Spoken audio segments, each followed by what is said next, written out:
Sit back and relax with us on Train Kickers Podcast. I'm Dave, and along with my co-hosts Dan and Steve, we're going to take you all around the world of miniature wargaming. On tonight's episode, Steve was called away to watch a dog or something like that, he told us. So instead, Dan and I are going to be talking some Conquest. Originally, we had some ideas of doing a variety of other things, and we'll make sure we have Steve on for what will become officially episode 100 whenever we get to that. So, they said for tonight, what we want to do last Thursday, Parabellum Games had a happy hour that they do about 4 o'clock Eastern. We're not in Eastern Standard Time, Eastern Daylight Time we're in right now. So they do that for about an hour, and they released there that they were going to do some updates. They were primarily focusing on 3 factions, the Spires, the Nords, and Dweg, with maybe a sprinkle of some changes for some other factions. They also showed off some models and some things coming up as well.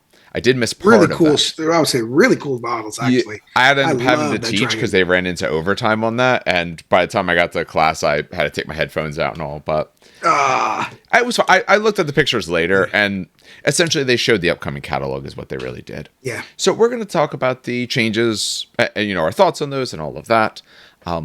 This might release it technically as episode 99, or it might release a Conquest Corner. I have decided which, because we have to talk after this and figure out what we want to do for episode 100, and I don't want to get us there and then not know what to do and be having that as an issue. So we'll see exactly how this is entitled, but otherwise, on to the show. All right, what are you hopping on instead of paying close attention? Oh, I'm playing close attention. No, I got not unreleased model. That's not the word I'm looking for. No, probably not. No, a model that out of print. Out of print. That's what it is. There you go. Literally the exact. Yeah. Well, unreleased, sort of in a way, but exact opposite. Sort of in a way, but Corvus Belli doesn't release this model anymore. It's actually one of my favorite models they did for Pan-O. Mm-hmm. You can't see it now because it's not finished, but it's essentially this. It's an order sergeant with a Spitfire, but he's like dashing. He's like football players when they like they juke, right? Yes. They'll put their front foot forward and then they'll juke the other way. Absolutely. So that's essentially what he's doing. But the Spitfire's like wholly being held out, and he's got a knife in their hand. It's a really cool, like, I don't know, maybe if you could see the body here.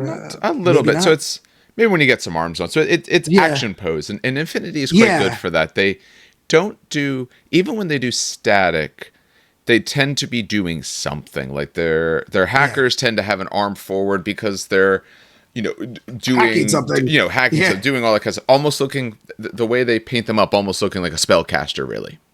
Yeah. And so I picked it up finally. I found it because they're always out of print stuff is always so fucking expensive. It can be. If it's a good thing, it can be. Yeah. And so I was really glad to pick this up for basically model price, a little cheaper than model price. Nice. Because I guess the store was just selling it off the shelves. And I just can't wait to paint him up and use it because he's such a cool looking model. This is actually, again, this is one of my favorite models that they've ever kind of produced. Just because it looks cool, honestly. I think it was one of the first models I put together too back in the day. Puts a smile on my face. A little nostalgia. Anyway, that's what I still have my box of 26 to crack open. I got glue on, what was it, Saturday, whatever day. I went in and played board games on Saturday. So I got glue that I needed, and then... Oh, what'd you play? What did we start? No. Just kidding. I mean, we could. I don't know if the store has a copy, and I don't actually own a copy.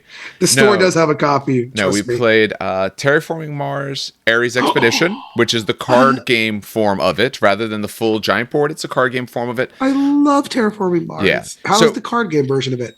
I honestly, overall, I prefer it. And the reason I prefer it is it gives you most of the feel with good simplifications that mean the game runs faster, and some ways to help smooth it out. So normal Terraforming Mars, if you have all the expansions, you are in for a multi-hour thing.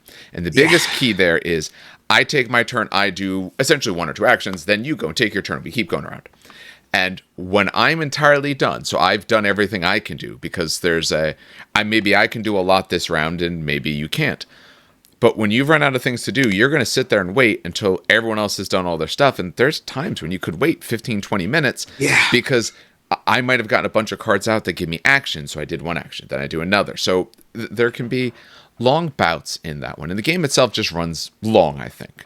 I think the big problem with me was that it just sometimes has way too many tokens. Well, no, the big problem with you is what I found out is that you made up your own values to the money system. Is that what I did? Yes, yes, you did. Oh no, they told me all about it. Yes, you did. So That's the a idea straight is lie. they to do counts. These are lies and slander. No, it's not. It's absolutely true. Lies and slander. They do essentially a bronze, silver, and gold to count as 1, 5s, 10s. Apparently, Dan called them 1, 3s, and 5s or something. So he was just you were playing Monopoly money is what you were doing. I think I was, yeah. Yes, no. Multiple of them told me, "Hey, the last time we played with Dan, this is what he did," because they're all joking about it independently.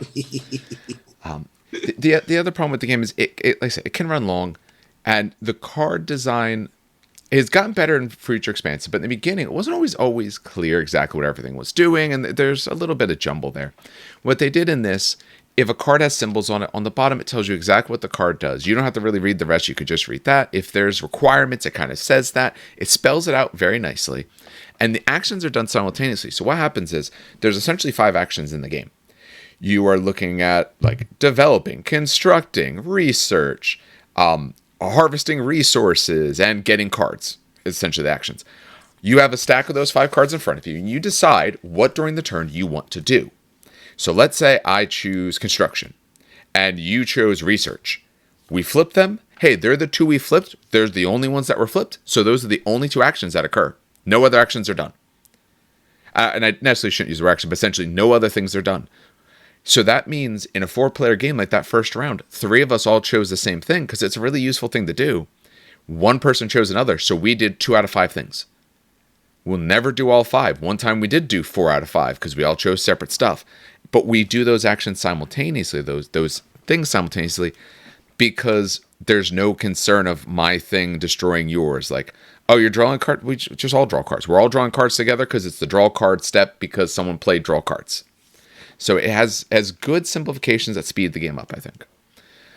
We played Acropolis, which is a great polyominoes game where you are building a city, Acropolis, with various rules and all. And then we played Wingspan, because Franco has a copy and he has never played, so I taught them Wingspan. Which, for anyone who doesn't know, Wingspan, it's usually close to top 10 board game, within the top 20. And you are essentially gathering birds to different environments. This is the one he posted on our chat. Yes. Okay. Yeah, that's essentially what the game is. So it's I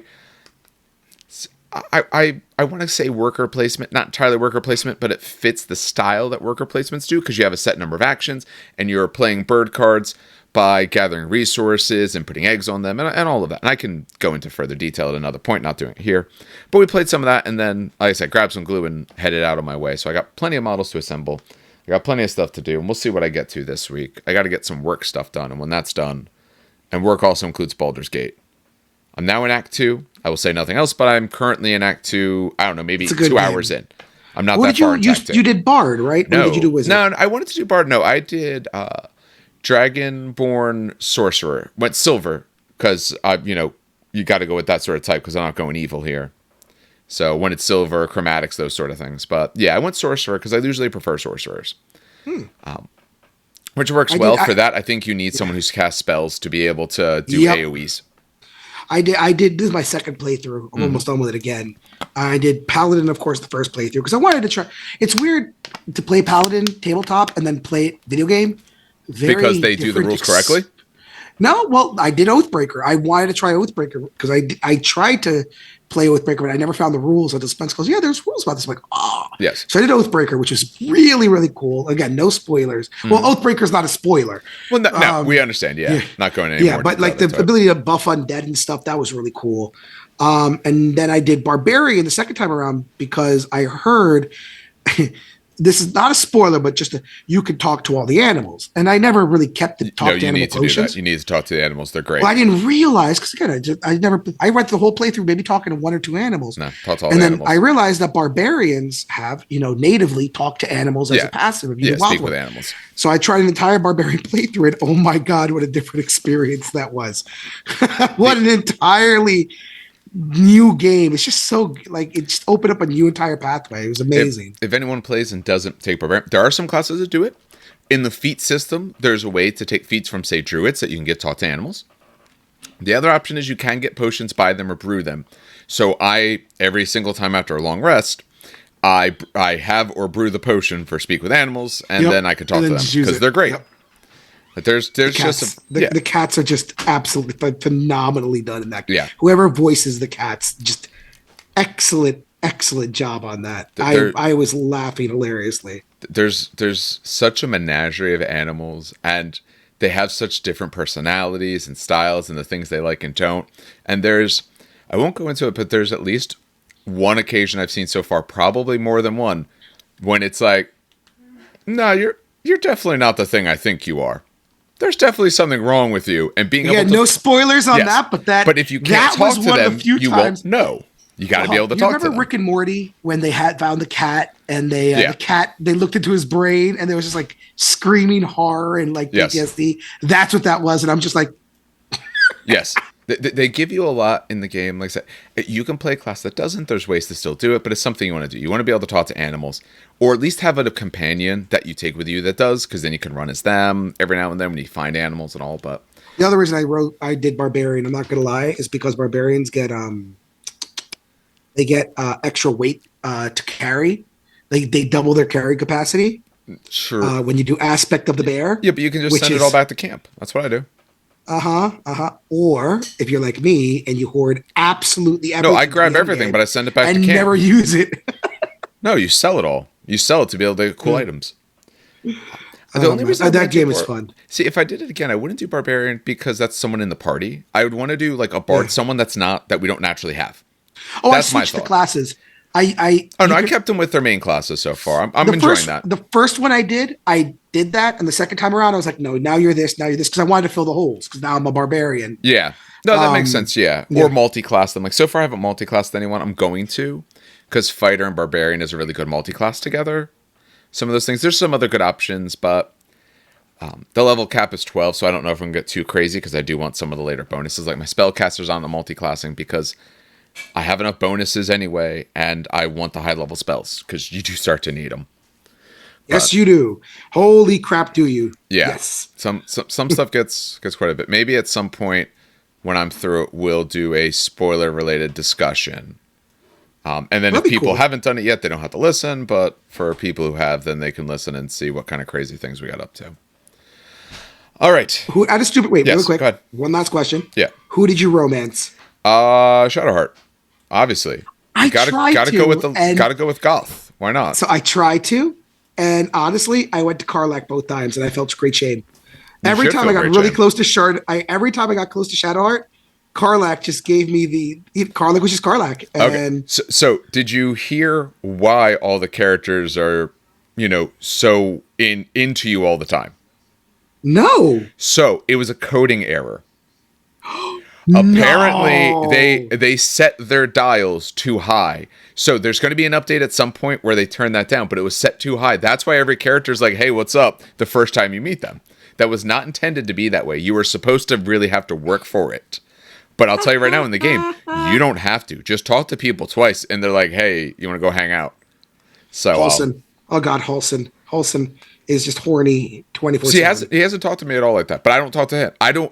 Oh, you don't talk again. I've said a few things to him, but I purposely avoid the one option that sounds like I'm trying to hit on him. Yeah, no. It's So literally- avoiding that, now it he doesn't starts happen. off with it. You don't even have to do it. You'd be like, No, I he don't didn't like with you, me. and he's like, He didn't. no, I don't think so. I don't know what it was with my character. I'm like, I don't even like you, and he's just like, I like when you talk to me rough, and I'm like, what the fuck? Halson, calm down, Jesus. No, whichever. When we were talking about it, I think it was Lizelle who came to me first. My wife's like, "Nah, she don't look Lizelle good." is yes. She's Lizelle's like, the "Don't first go with that one." And then Shadowheart did. My wife's like, "Yeah, she's cute. Go for her." And I was like, "All right." Now, Karlak got me in my soul. That's All right. So let's get into this. Like I said, none of that actually was spoilers, because they're all the people you technically can actually not get some of the people, but there's always options to get them. So, and you want all your companions; they're fun, although you won't use half of them. So we are going to start discussing some Conquest updates. Now, for this, sorry, I accidentally popped the screen there because I was trying to look to timestamp when we start. In actuality, we start in earnest about 14 minutes in. So we're going to start with the very... I'll briefly just run through these really fast, because overall in the game, their design was that they were going to do updates for 3 of the factions this particular time. And when I say updates, sizable updates. They're actually going to make some big changes. They did do some small stuff for some of the others. Now, because what you'll notice if you look today when they came out with this, if you looked through, you would have seen that every single army list actually did say it was released today. So essentially they all got updated. Some of the updates in the other armies are not actually new things. They're old things in red, because normally they show red when it's something brand new. It's old stuff in red that they didn't change. But there is a few new things. Now, I might have missed something, but I did scroll through, look at the red, and I compared it to the old version of the app. So, very quickly running through this. For Wadroon, the only change I found is that their Arcane level 3, it used to be 1 auto success, like Old Dominion or some others. It's now the reroll 2 dice. So, your Arcane level 3 has changed what it does. For Old Dominion, there's 2 changes that I caught. The first one may not be, I'm not 100% sure. Is that the Fallen Divinity Pantheon tier 2 for Pantheon, Fallen Pantheon for Fallen Divinity, you get +1 attack in 10 inches. I believe that was the same, but they had it in red, and I don't have that change in front of me. I don't remember if that was at 2 or 3, but now at 2 you get that for sure. The other thing is the Apostate, which is an upgrade for things like Cultists. The Assassins, I think, get it as well, but I know the Cultists do. We used to get flank, you get that, but now you also get 1 power when the command stand is destroyed. So essentially it counts some like some of our banners do. For city states, the first thing they did is they clarified, and it makes sense, when the command stack is gone but you got strategic stack, you draw the strategic stack. So you're not done just because you have a card left to the side. They also clarified that the Promethean and the Festin, they get a free spell cast action rather than an additional. So the original wording was an additional. It's this, they get a free one. So it's more of a cleaning up of language than any form of change.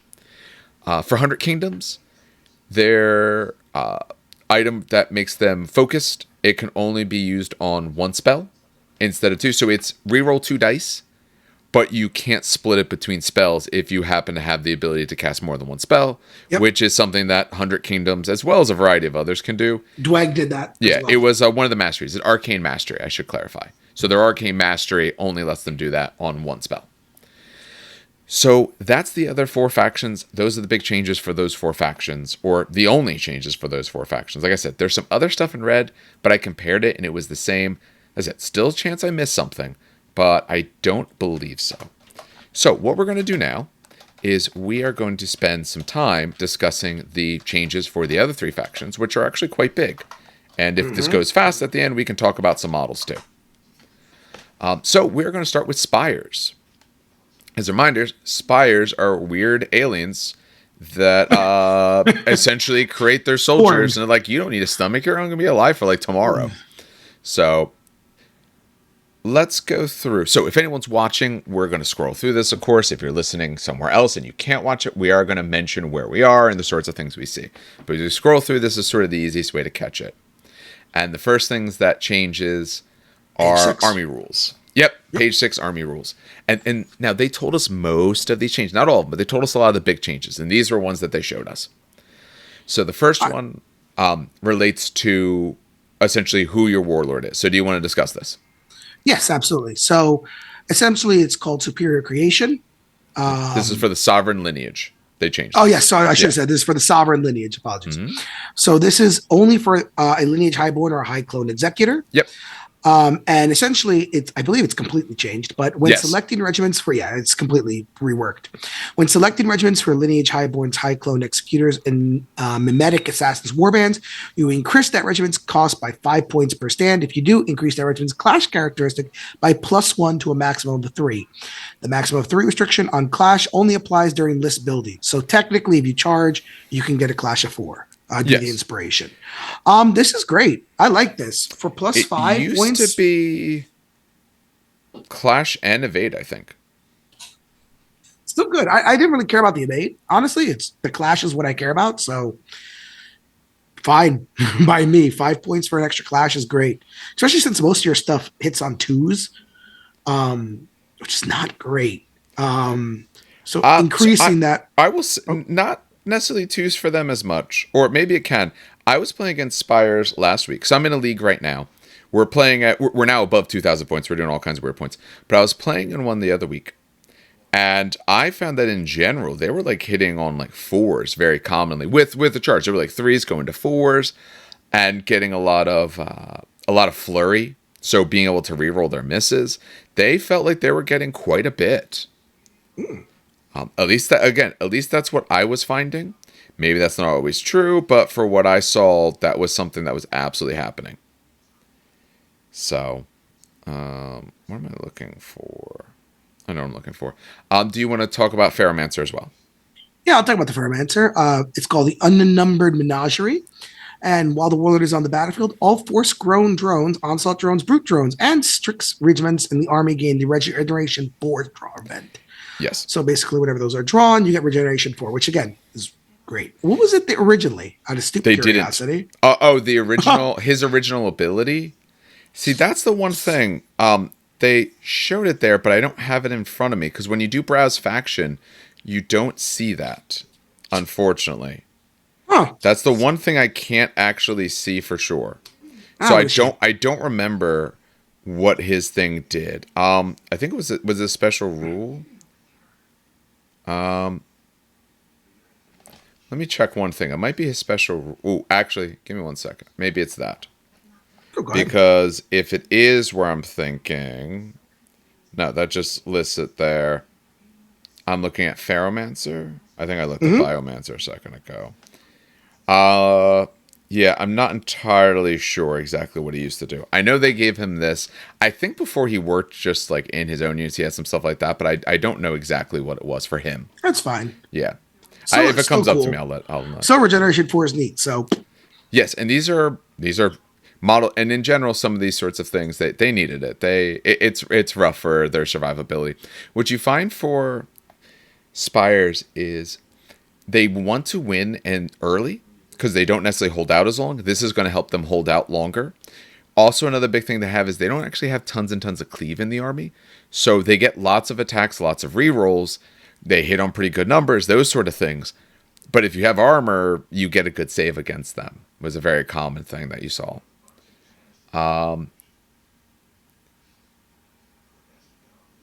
Yeah, it might have been. No, it might have been on something else. We'll see. So let's see what else they changed. I think it was some of the points. Oh yeah. So Ferromancer, they did add an extra rule for the Ferromancer. His extra rule is induced lethargy. Lethargy. No, lethargy. It's pronounced lethargy. Lethargy? Yes, pronounced lethargy. Huh. It's a combat and out of combat action. You target an enemy regiment within 10 inches of this character stand, and they get -1 to their defenses until the end of the round. You'll also notice they started putting fluff in there as well. This is an army that overall, I think, in general, at least for the stuff out in plastic or stuff out now, maybe when they get some of the other options, it'll get a little bit better, but considering the things that are out, they absolutely struggle with armor. So if you don't have any other action that you want to do with him, with your Ferromancer, in 10 inches, just -1 to their armor. That is actually very, very big. You already wanted Ferromancers for some of the things that they could do. This helps you get a lot better with those Ferromancers. Love the change. They showed that one, and people were excited when they saw that. The next actual change, I'm on like page 18 looking for others. I think it's points change is the big thing. Vanguard clones went down 10 points. They're 170 now. Vanguard clone infiltrators, I should say. Vanguard clones went down 10 as well. They went down to 150. So your Vanguards are cheaper. Desolation drones. There should be a price. Wait, did you skip over mutations? No, that's not a change. It's in red. The it's not a Death change. 4? Nope. Death 4 was what they did last time. Yeah. Okay. That was something that was there. They just didn't update it. Desolation drones stayed at 170. That's not a change. But reprocessing agents is, if you want to look at that on page 22. That is new. Yes. Is the additional stands out of Stupid Curiosity changed too, or no? They're still 16? Let me check. Maybe that went down? Well, I'll read reprocessing statements while you do that. So no, additional stands went up by 20. Whoa. Yeah, they're more. Oh, sorry. Desolation drones, my apologies. They used to be 140. They're 170 now. And then it went up by 60 points each. All right. So they are more expensive. I apologize. And the resolve went up as well or down? Because the resolve is now 3. Went up by 1. The resolve is 3 now instead of 2. Okay, at the end of this regiment's barrage, after defense rolls have been made and any wounds have been allocated to the target enemy regiment, that enemy regiment suffers a -1 to its defense characteristic at the end of the round. Yep. Okay, that's They neat. they gave this faction, at least in a couple spots, the main thing they needed: how to deal with armor. Yep. Yep. And you'll notice it doesn't say you have to actually wound them. It's just after it's all done. So essentially, you don't get the -1 until they're done. But you don't actually have to hurt them to get it. Nice, because you might want to now activate them first. That's good. I like it. Yeah. They have barrage 170 3, 12 inches with armor piercing, deadly shot, torrential fire. So they can torrential fire, I didn't even notice. Yes, Ooh, they torrential can fire's great. absolutely be a good option to get some damage in early, weaken a unit, or at least even if you don't do tons of damage because maybe they're good armor, -1. Now your vanguards or one of your heavier hitters can go in. Brute drones could go in. Your Centaur Avatara can go in. You have a variety of options that can get in there and actually do some work for you. Because I went against some Centaur Avatara and I found they're good on the charge, and then they lose a lot of it after that. So this can give them ability to cut through later on. They listed Avatara as 55. Yep, Avatara 5 points less Okay. per stand. Additional stand, I should say. Not much of a change, but that's something. Leonine avatars seem to have changed a little bit. Did I miss them? What page are they on? Page 24. Oh, Their I guess defense I and their missed them. evade. Oh, yeah. Do they not? Okay, my apologies. I absolutely did miss those guys. For them, Watch it not change. They're not change. They kept it the same. Yeah, unfortunately, some of these things are not actually changes. That's why we both didn't update our apps to look at this. Incarnate Sentinels went up by 20 points. Incarnate Sentinels are quite good with 5 attacks, 6 wounds. Their Clash went up as well. So they are more expensive, but they hit more consistently. And they're now 70 points of base instead of 55. So they went up 15 each.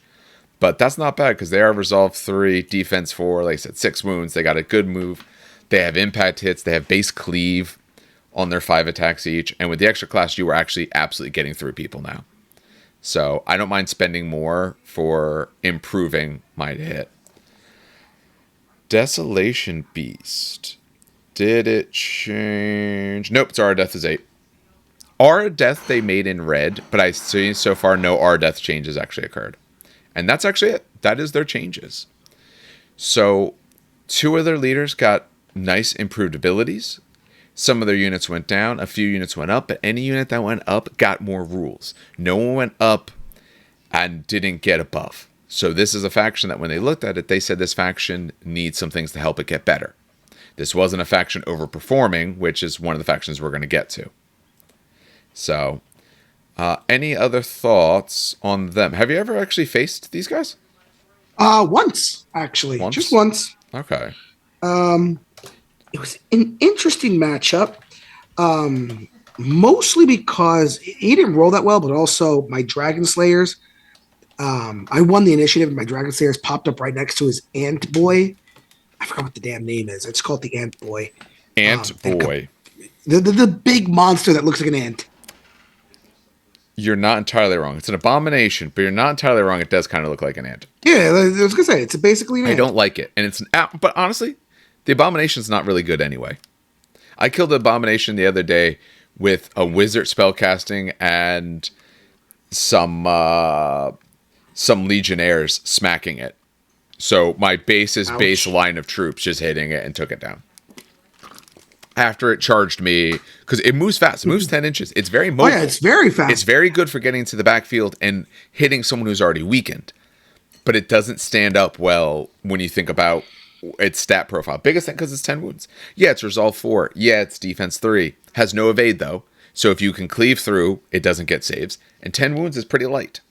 It's not expensive, but it can underperform.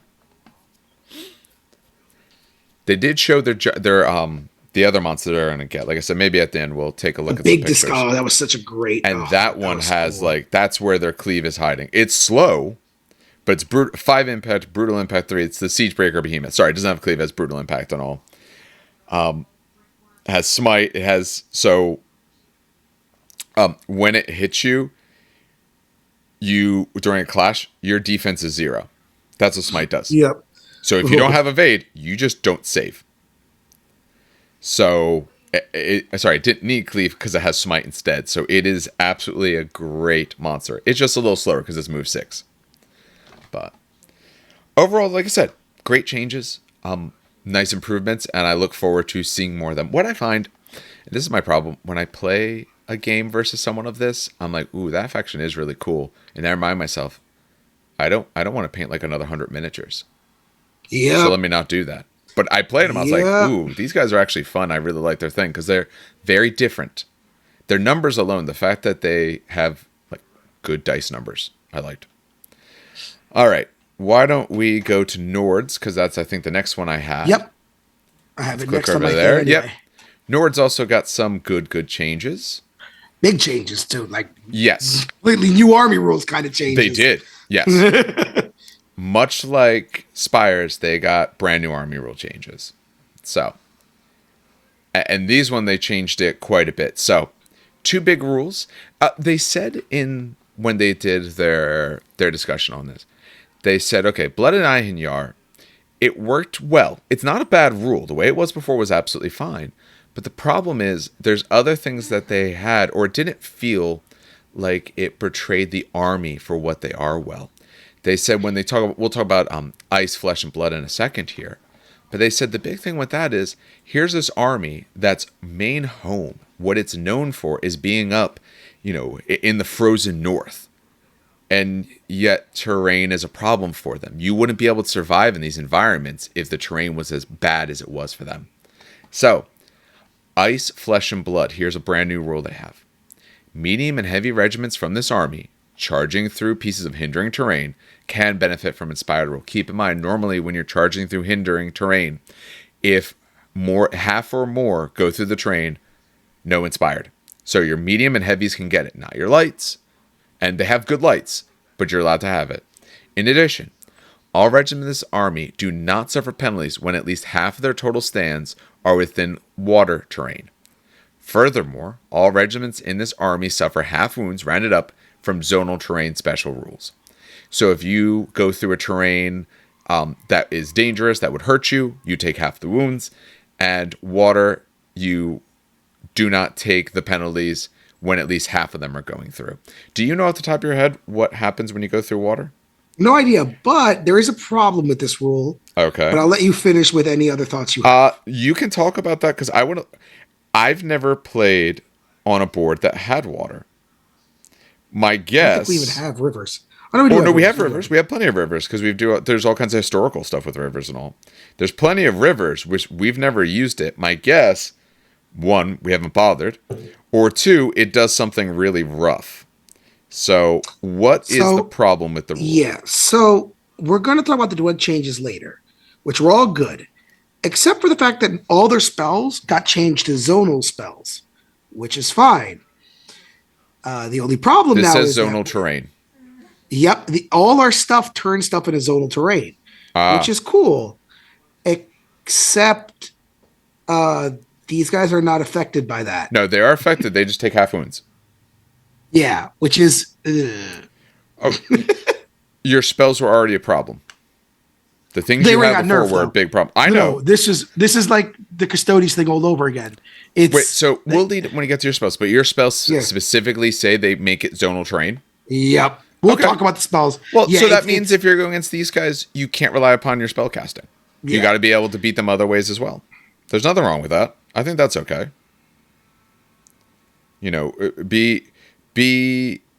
Have strength in other ways than just in terms of your spells. Which, let's face it, one of the problems before they had was that their strength was essentially just their spells. Water. If a regiment has at least half its total stands rounding up within this piece of zonal terrain, it suffers -1 penalty to its clash to a minimum of 1. Okay, so they don't care about terrain, essentially, really what it boils down to. They can have their Inspired over hindering if they're medium or heavy. They don't take the clash penalties through water, and zonal terrain does half the damage. The other main rule they changed was Blood of the Ihenyar. For Blood of the Ihenyar, when an infantry or brute regiment in your army has any non-character wounded stands, or is missing stands as a result of casualties, you get +1 to attack. +1 attack characteristic, I should say. Just make sure that's clear. In addition, when a character stand in this army participates in a duel action and destroys an enemy character stand, the enemy regiment that the destroyed character stand was currently attached to immediately breaks. If the regiment was already broken, it shatters.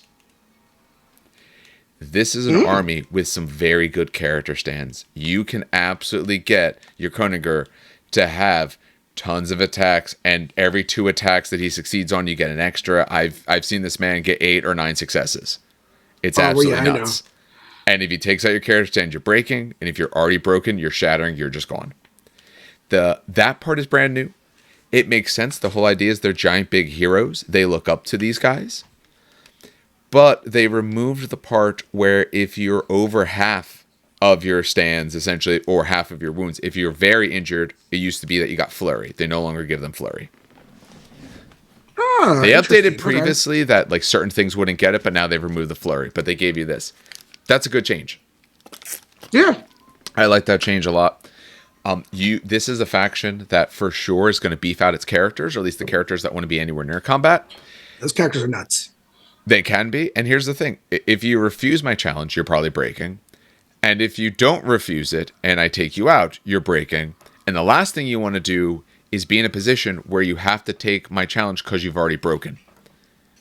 So you're probably just putting your character, no matter who it is, if they don't have bodyguard, you're putting your character out there because, otherwise my next round, I'm just going to do it again to you. Unless you get to go before me, and I'm going to stack the cards so that way hopefully you don't. Last one is Prophecy Fulfilled. Prophecy Fulfilled, when an enemy regiment is currently engaged with a friendly regiment, other non-monsters get +2 to the charge. No, okay, so yes, got it. Yeah, not your monsters, and they said that. They thought originally when they place tested it, it was army-wide, and they said it's just too good. So the monsters get too much. Yeah, I agree with that wholeheartedly. Yeah. So they went from having 1 rule to now having 3, and the 1 rule has some changes as well. All right. Overall, pretty damn good changes, though. Overall, honestly, I like everything that they changed. Keep that zonal thing in your mind, though, because I will. When we read that, we'll see some wording to make sure that's on the forums, and I just want to make sure. I'll double check it here on the podcast. Someone mentioned it though, and I was like, and we were like, oh shit, is that what they meant? Well, so it's the sort of thing. If they do intend it to change, they'll change it reasonably quick. They might give it a little bit just to see, like, is it a problem? But should it become a problem, they'll change it. They're honestly very good about that sort of stuff. Yeah, I know. But it was just a really funny interaction because it's really cool. Because like, oh yeah, now we're all zonal terrain. We can cast zonal terrain from like our sergeants and stuff, and then it's like, oh, neat. It was a really neat interaction that might have been, but it's fine. We'll see. Yeah. All right. Do you want to go through the supremacy change for the Jarl? Yes. So the Jarl now has surprise attack. Now, I don't have the old one in front of me. I have the old one in front of me. Never mind then. Yep. So surprise attack. All friendly infantry regiments gain the opportunist special rule, as well as they add +1 to their attack characteristics when performing a clash action against the flank or rear of an enemy regiment. So all that's the same so far. Oh, perfect. Furthermore, light regiments with a character stand currently attached to them can seize territory. Oh, that's so good. Please tell me that's new. This is the new part. Oh, that's so good. Light regiments with character stands currently attached to them can seize territory. This supremacy ability is always going to be active, regardless of whether the character stand is currently on the battlefield or have been destroyed. So Jarls make scoring lights. Oh. As long as you have a character in there. So it won't be tons of them, but you're probably not taking tons and tons of lights. And this is an army that takes a few of their lights.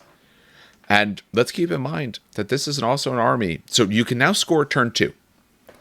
This is an army that absolutely can be on with their lights, mediums maybe as well and all, but with their lights, they can be on as many objectives as you want really turn 2.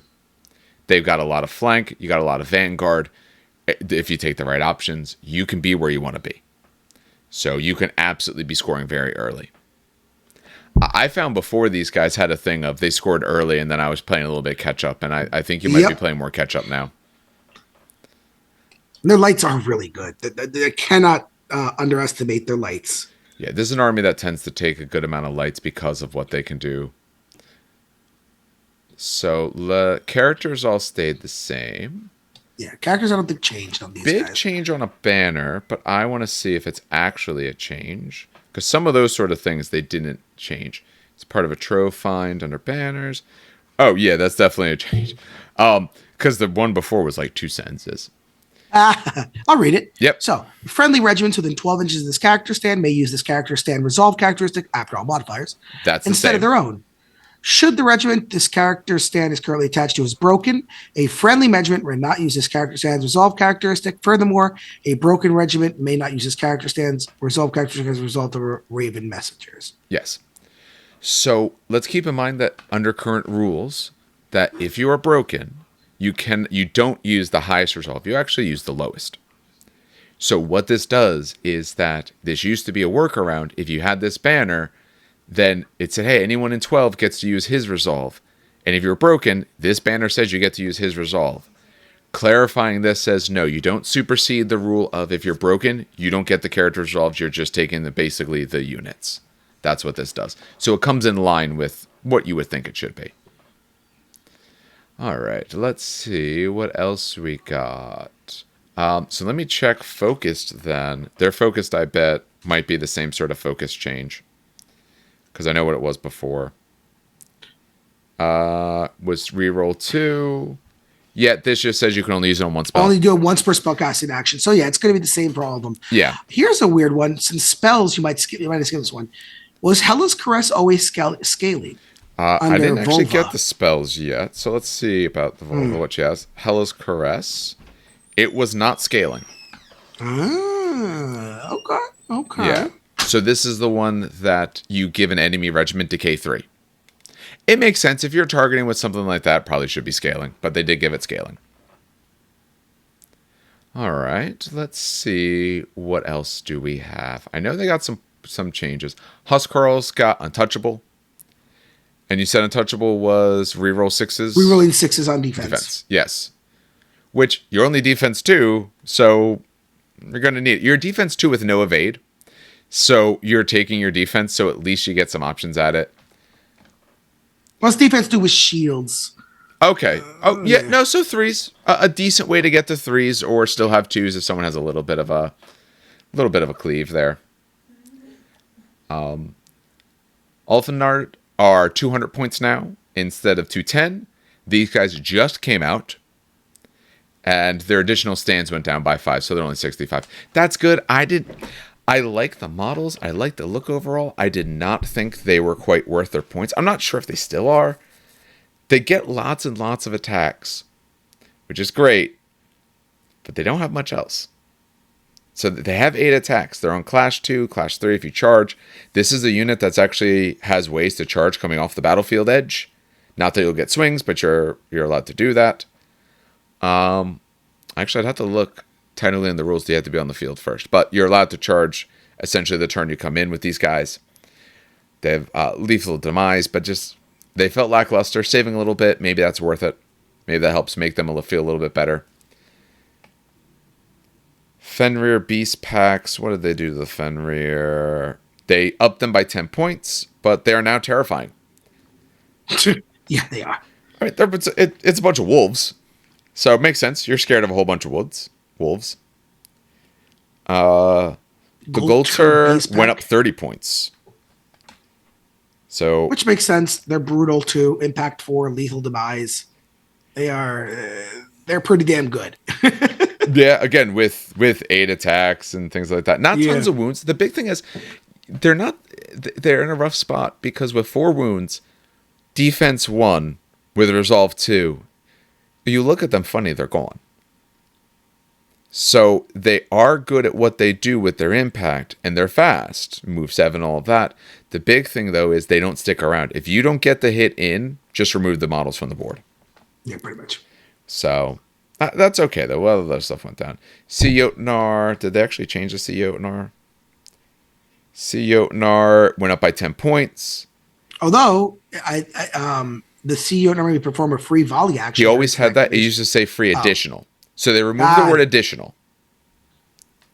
So that is important in here. It makes more of a difference here than it did in a previous one. because the previous ones weren't able to do normal spells, and this just on the way their rules worked. Free means you have it. Free additional is what lets you double up. Were they always move 7 and attacks 13 as well, by the way? He was move 7. He was attacks 13. Yep. Right, so his different is that they changed it to free instead of free additional volley. All right. That just means free additional means that you could actually do it. If I remember correctly by wording, free additional means you could actually do it again. The attack that's just free means you pick something else, but you are now allowed to do one. The Mountain Jotnar went up by 20 points. He was 170. And he still is now moving 190. 7? Yep, he's still 7. Okay. I don't think he needed to go up, but okay. He as on the receiving Remember, he's a end of monster. a mountain. Yeah, he was also a cheap monster for what he did. He hit hard. He might have honestly just went up so you can remove a little bit of like the mountain list or Jotnar lists where you just have tons and tons of Jotnars. I don't think the mountain was necessarily always a problem. He is good, don't get me wrong, but not unkillable. Compared to some of the other monsters, I don't know if you need to go up, but maybe. Ice Jotnar went up by 10 points, and again, he has a free spellcasting instead of free additional spellcasting. And did the attacks go up, or they stayed the same? Because their attacks. He was 14. No, he's at 14. All right, got it. I think that's it. Yeah. And when you compare them to some of the mountains compared to the other ones are better, but they are quite a bit more. So I don't know if he needed to go up. Yeah, so that is it for Nords. My Nords I have to build still. I'm working on them, but I'm excited by these changes. I think additional base army rules are great. I think the army rules they get them are both very fluffy. Not caring nearly as much about terrain when you're supposed to live in the world's like harshest, worst environments is very fitting. I think it means that when you play the normal terrain game, that you now can kind of walk over things that before would have robbed you of a lot of what you want. So I think all that's really great. Blood of the Ahinyar, I absolutely love the change. It means you want to lean into some of your more killy characters, and that's very fitting. And getting extra on charges when you have other units in there, yeah, you are ganging up. That's very Raider style attack and process. So I absolutely love that. The other changes and points, everything's pretty good. Nothing was too drastic, and everything they showed us felt good. Your list, depending on what it was, probably didn't have to change. And to me, that's good. That means if you wanted to play the list, you can, but if you want to change it, you could. You didn't suddenly get to a point where, in like saying 40K, where you might have looked at your list and said, oh, my list is all gone. I'm not legally allowed to play it. Or, oh, my list by points went down so much, I got to add tons more stuff in, like we saw in the most recent 40K updates for some factions. Yeah. So, like Votan, you're bringing whole extra units when we talked about that. So, where other ones, like, some of the other ones I'm losing units, so. All right. Tell us then about your angry dwarf babies. I love these changes, except for one of them. Two of them kind of rubbed me the wrong way, but honestly, I love these changes. Mostly because they added stuff that I really want to take now. And they needed changes, let's be honest. Yes, Everyone they said needed changes. People didn't like to play against Dweg because of the things that they did. It was literally just the spell casting, because the rest of the models were fine. It was literally getting to Defense 5, which they removed, I think is absolutely vital as well. True. Because you would feel sometimes, if you didn't have Cleave, you would feel like, why am I even bother swinging? I know I can't hurt you. On fours, now at least I have options to get things through. For me, it was the spell casting that I think was needed the biggest change. It did. Because the fact that I can absolutely decimate units with one dude was a little bit much. But let's go over these changes. A little much. So way too much. They didn't change any of the army rules or anything. So those are all the same. No. So big ones were the supremacy, which let's do this. First of all, the Ardent Karwa, which I don't use, but I know someone who does. So I don't actually know what they changed, but let's see. For the duration of the battle, all friendly command stands add +2 to their attack characteristic. The supremacy ability is always considered reactive, blah, blah, blah, blah. That's the same wording. In addition, once per battle, the Ardent Karwa can activate the supremacy ability. All friendly regiments add +2 to their charge distance when they charge enemy regiment that is within range of an objective zone. I'm assuming that's the new part. Yeah, so what it used to be was for the whole battle, your march on your first march was one further. That was the old ability. So you constantly could move further. This gives you a benefit to charge if someone's near an objective. Only in range of an objective. Well, remember, all your missions are objective-based. Objectives win you games. overall +2 when you're trying to charge, when you're actually trying to get in. Better than That's pretty good. +1, but it's a horizontal buff in my opinion. It's harder for you to get to the objective, but easier to get to the people get onto the objective that when you someone's want. on there. Exactly. Yeah, no, I think that's a good side shift that slows you down a little bit. So you really have to be like playing for what you need. It's a horizontal buff. That's what I call it. Yeah. It's a horizontal buff, which is fine. Tempered Sorcerer didn't change. Still can cast 2 spells. Tempered Steel Shaper. This is pretty interesting. I think this is all new too. Yes, his supremacy is entirely different. Oh, this is great then. Okay, this guy. Too bad the model looks so bad. I hate this model so much. This the one with the weird shoes? Yes, and the weird. Yep, you know him. Yeah, yep. He's the weird shoe dude. For the duration of the battle, each time a regiment or character stand in this army spends an elemental potency marker, which, for those who don't know, I'm just going to kind of recap and go up. Yeah. Elemental potency is anytime someone has a spell cast in action, you gain an elemental potency marker in the pool. And then you can use that to pass before you. Now it's before you roll. That was an old change. But before you roll, you can use it to pass a defense roll, a resolve roll, so on and so forth. Basically, you use it as a free pass, essentially. And it's only for the person that uses it or within 8 inches of the person that has that potency marker. And you can only have 5 you can only use up to 5 markers. So back down. Anyway, anytime, each time a regiment spends an elemental potency marker, the regiment or character stand heals 1 wound for each elemental potency marker spent to a maximum of 3 wounds.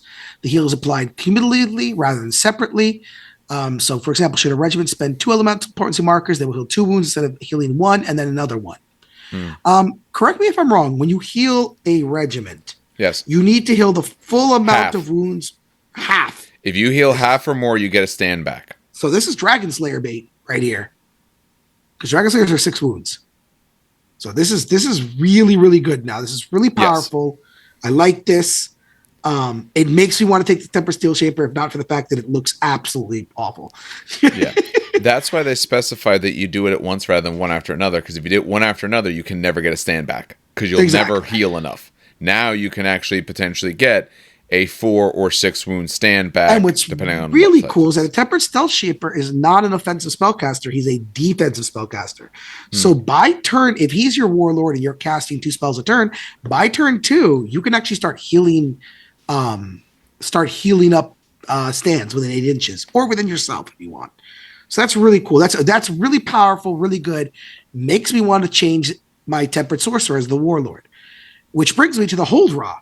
So the Hold Raw, I don't think anyone one more question about the Steel Shaper. So it's when you spend the elemental potency marker, you heal. So you have to be able to spend it first. So that means your opponent has to be doing something. Can you spend them on offense and anywhere? Or is it all defensive things? I'll read it again. I think it's all defensive. Give me a second here. Yeah. It's single defense, clash, morale test die, and it counts successful. Yeah, so it's a success, defense, clash, or morale.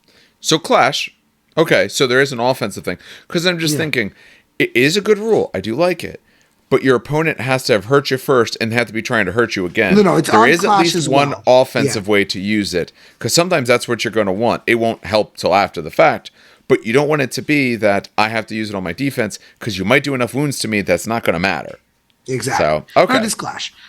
And then the Hold Raw, which no one ever took as a warlord. People took as a leader, but not as a warlord because his warlord ability kind of sucked. But now, during army list building, the Nemnenser Apprentice may be purchased for free of cost. Now, real quick, you can only ever have 1 Nemnenser Apprentice anyway. You cannot have more than 1 Nemnenser Apprentice in the army, unless they change that. Okay, just scroll down real quick. Well, it does say the, so I would say no. You could probably still. Yeah, 1 per army. And usually they're, let me see here. Let me scroll to a real quick dude. Nemnenser. Okay, no, apparently. Yeah, who takes them? Squads do. Hello? Are you sure they do? Yeah. Where the hell are the Nemnensers? Am I stupid? It's your army. No, Holtanes take the Nemnensers. Where the hell? Dragon Slayers, Holtanes. I'm feeling stupid right now, Dave. I'm feeling real dumb. Where the hell is it now? Just the no, that's not. Give me a second. I'm going to Command F this because that's going to drive me actually up the wall.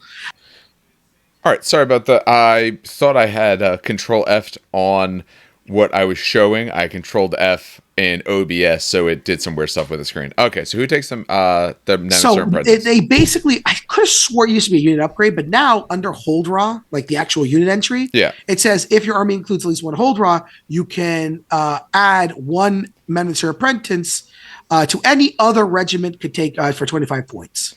That was what it was before.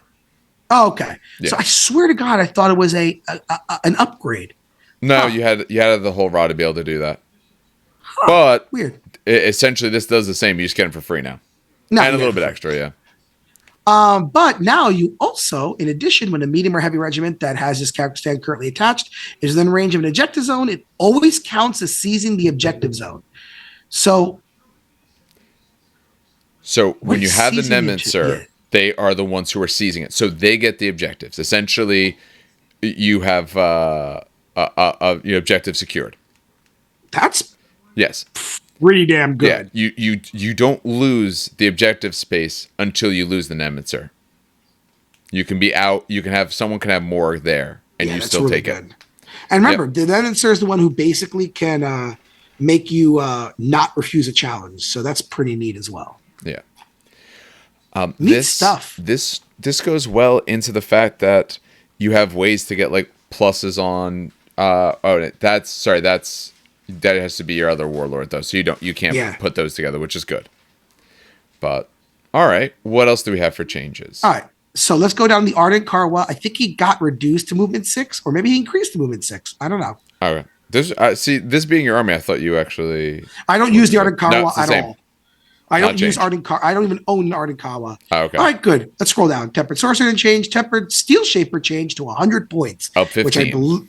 Yep. Oh, up 15. Up okay. 15. I thought he got reduced. No, he went up. No, they talked about he needed to go up. Yeah, for what they did to him. No other change. Wait, real quick. Did this not turn red? It's the only thing that's red is his points. That's it. Huh. I've never noticed he had indifferent towards life.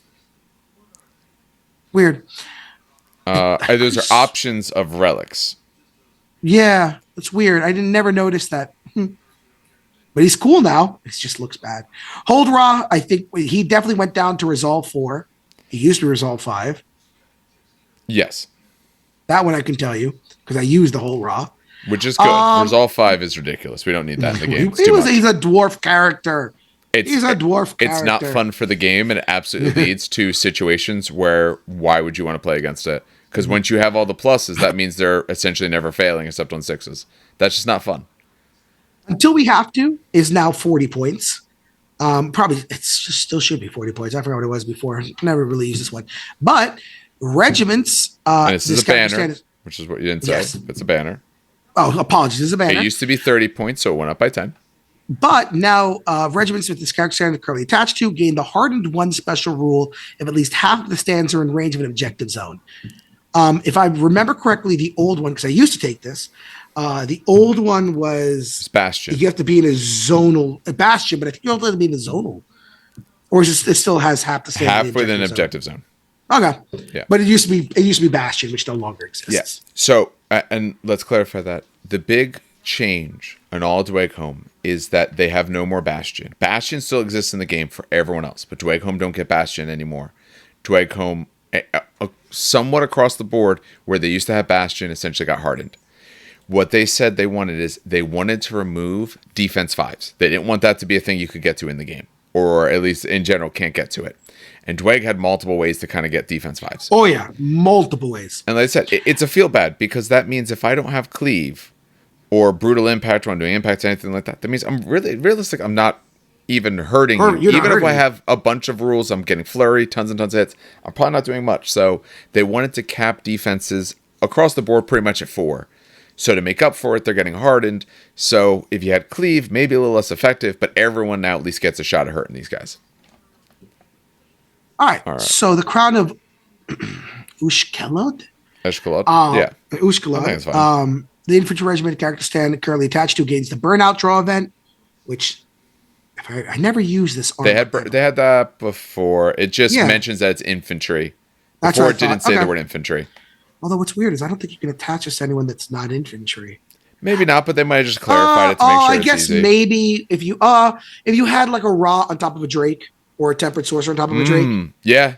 There we go. So now it's yeah, that's why. It's to stop why that. would you give your Drake burnout is beyond me, but They're just sure. they're just making sure it fits what you making want. sure. Steel enhancements absolutely changed because I loved steel enhancements. Now you get Hardened 3, which is awesome. What you used to get. Don't tell me you love it and then you can't tell me what it did. Can't remember. I remember it was great. It wasn't Bastion. I think it was just Hardened 2. It was Hardened plus 3. Or plus 3. That's why. So in other words, now caps you at 3. You can't stack it with the Hardened you might have on your unit anyway. That's the reason why. I'm surprised Chthonic Flame did not change. So am I. Maybe they thought the rest of this was enough. Yeah. That's what I thought was going to change, but okay, whatever. Chthonic Flame, for those people who don't know, is resolve successful resolve test when suffering wounds from this character stand, and this applies to spell casting. So, very surprised that didn't change. Other than that, I think we're done with that, and we go down to masteries. So they added the mastery finally for the Warlord Ra to be on top of on top of a Drake, an Ironclad Drake. So now he can ride it if he wants for 25 points. This is very similar to the other thing we have, which allows the Tempered Sorcerer to ride on top of a Drake. Yeah, or Wadroon have it. Anyone who has a giant monster, they just have a way to get on the monster. Yeah, this is just new because the Rod didn't have an ability to do this before. Now he does. Again, Arctic Karawa, so I don't know this one, but Flaming Oratory, this regiment, this character stand is currently attached to against the Tenacious special rule for 30 points. They used to get Bastion.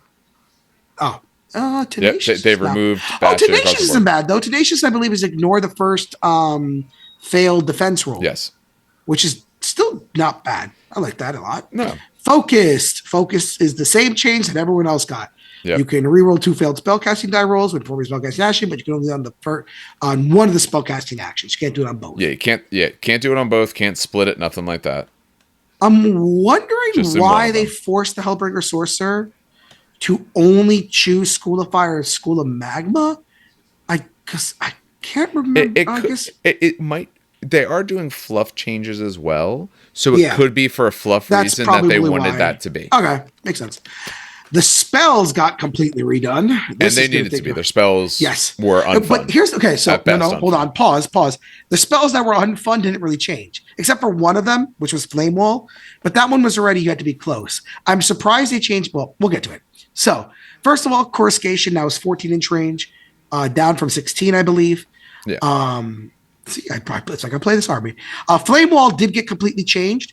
Now it's instead of inflicting 2 hits per succession, it's inflicting 1 hit per succession. And if at least 3 hit successes are scored, target enemy regiment cannot gain the inspired special rule. Even I think as a result of a charge. Yeah, you don't get auto inspired when you charge. Yep, which is I think that's new. I believe that is new. Yeah, which is I think a nice change in my opinion. The double hit was great. If you were targeting like Minotaurs, it was too much. It would absolutely decimate them. But if you were doing double hits on like a big regiment, it was like, okay, I'm at 8 inches, I'm doing double hits, but it's not going to do much. Now I'm inflicting 1 hit, and I prevent you from getting inspired on the charge. That's pretty neat. So I like this change. I actually like this change because it removes less decimation from decimating smaller units, but it's more support if it hits the larger units. I don't know if that made any sense. No, it does. And let's face it, some of their spells needed to change because it was too much. Yeah. And we'll see there's other ways that they've altered some things, not just the spells. The one that it was, every time I played this, 2-hit spells on large units did jack shit because you had to be within 8 inches. So if you didn't decimate the unit, they were going to decimate you. But if you're already in combat, you can do it. You had to survive. Tempered Sorcerer, if he was in the Hold Thanes, means the Ra wasn't in the Hold Thanes, which becomes a problem in and of itself. So you were usually like a weaker unit. Now it's like, oh, I'm going to put him with archers because I can prevent you from being inspired. That is just a nice side grade. The Earth School kind of changed a lot. Let's see here. Roots of Stone. Weirdly enough, I don't think this changed because you still can't move, charge. Oh, let's see. Target regiment that is not activated yet gains +2 to defense, but cannot perform a march, charge, reform, combat reform, or withdraw action until the end of the round. They specified that it's one that has not activated yet. Got it. Okay. Because I'm just saying, I remember this from last time, but It's the not activated yet. Wait, then how? Oh, I guess you activate the sorcerer first to Yes. target the unit. So God, essentially, okay. the reason why this is a good change is because before your regiment could have went, then you cast this, you have extra defense, and you've already taken your turn, so you don't care about the rest of it. Exactly. Well, no, you And essentially don't get a turn. plus For all two intents and defense purposes. is nasty Yeah. on these guys. You can swing if you're already in combat. That's really what it does. Exactly. Rock shaping, I think it got reduced range, or probably increased to 10-inch. No, reduced. Oh, It lost 4 reduced. inches. It used to be 13. And it's now scaling where it wasn't Oh. scaling before. But they added, if a Herald of Stone officer is currently present in the target regiment, then it also gains the Indomitable until the end of the round. And they changed what the Herald of Stone officer does now too.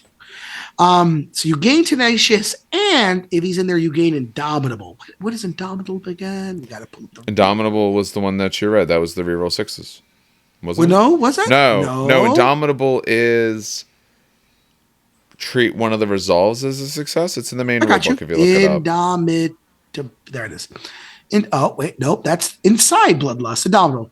When this regiment rolls a morale test, treat one failed result as a success. In addition, regiments in this rule ignore the fearsome special rule. Yeah. Furthermore, when this regiment performs a combat reform or withdraw action, it counts as having performed a clean reform or clean withdrawal, respectively. Yeah, you auto pass those sort of things. Yeah, you get one. It's Tenacious, but for a resolve with some extra things related to resolve. So they get Tenacious and they get Tenacious for resolve, which is nice. Magma School. Okay, so these needed to change, not because they were overpowered, but because no one took it because they were absolute garbage. And I say that with all the love in my heart, but no one took Magma School. So let's see how they changed, because this actually interests me. I didn't get to read all of these. So this will be kind of a fresh look. So Eruption turned to 8 inches. Down by which 2. is in red, down by 2, okay. Target piece of zonal or garrison terrain count as erupting until the end of the spellcaster's next activation. All stands currently within the target piece of zonal terrain suffer 1 hit with armor piercing 1. These hits are treated as being inflicted. Give me a second. As inflicted to the flank of the regiment, so you don't get shields on this. All stands currently occupying the target piece of the garrison suffer 2 hits with the armor piercing 1 special rule.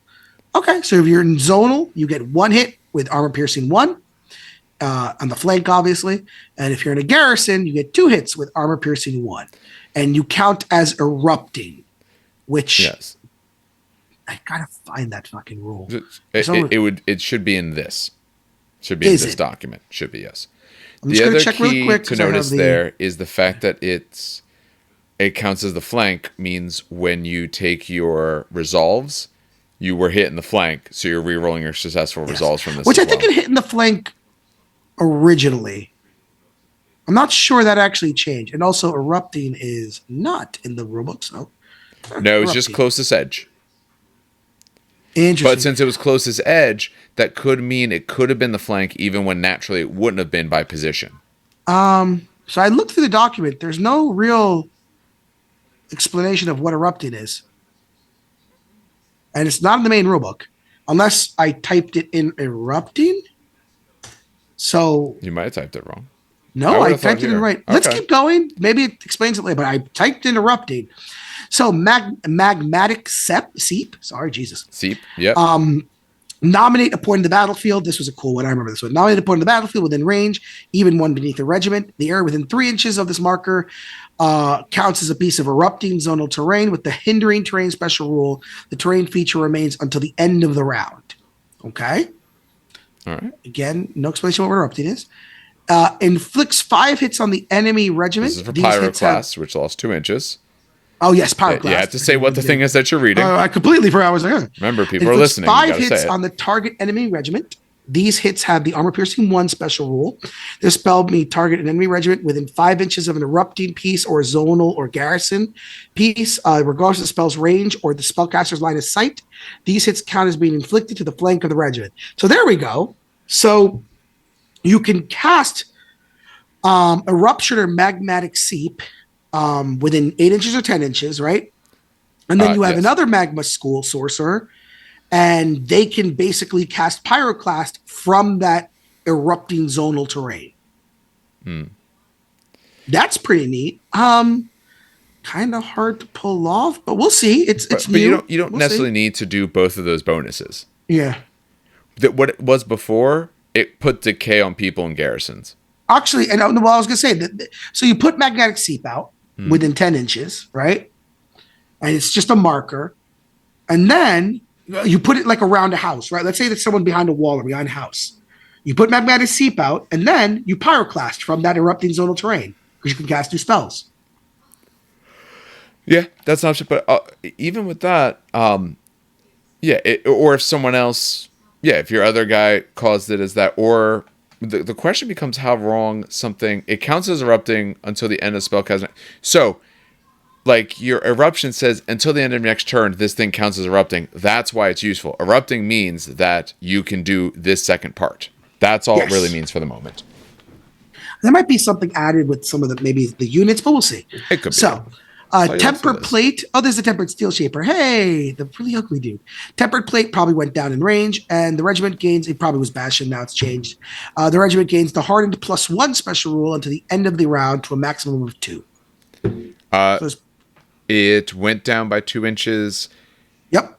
It was Hardened +1 and until the end of the round. The rest of that is the same, actually. The difference is the distance. Yeah, they didn't change the spell this time around. That's funny.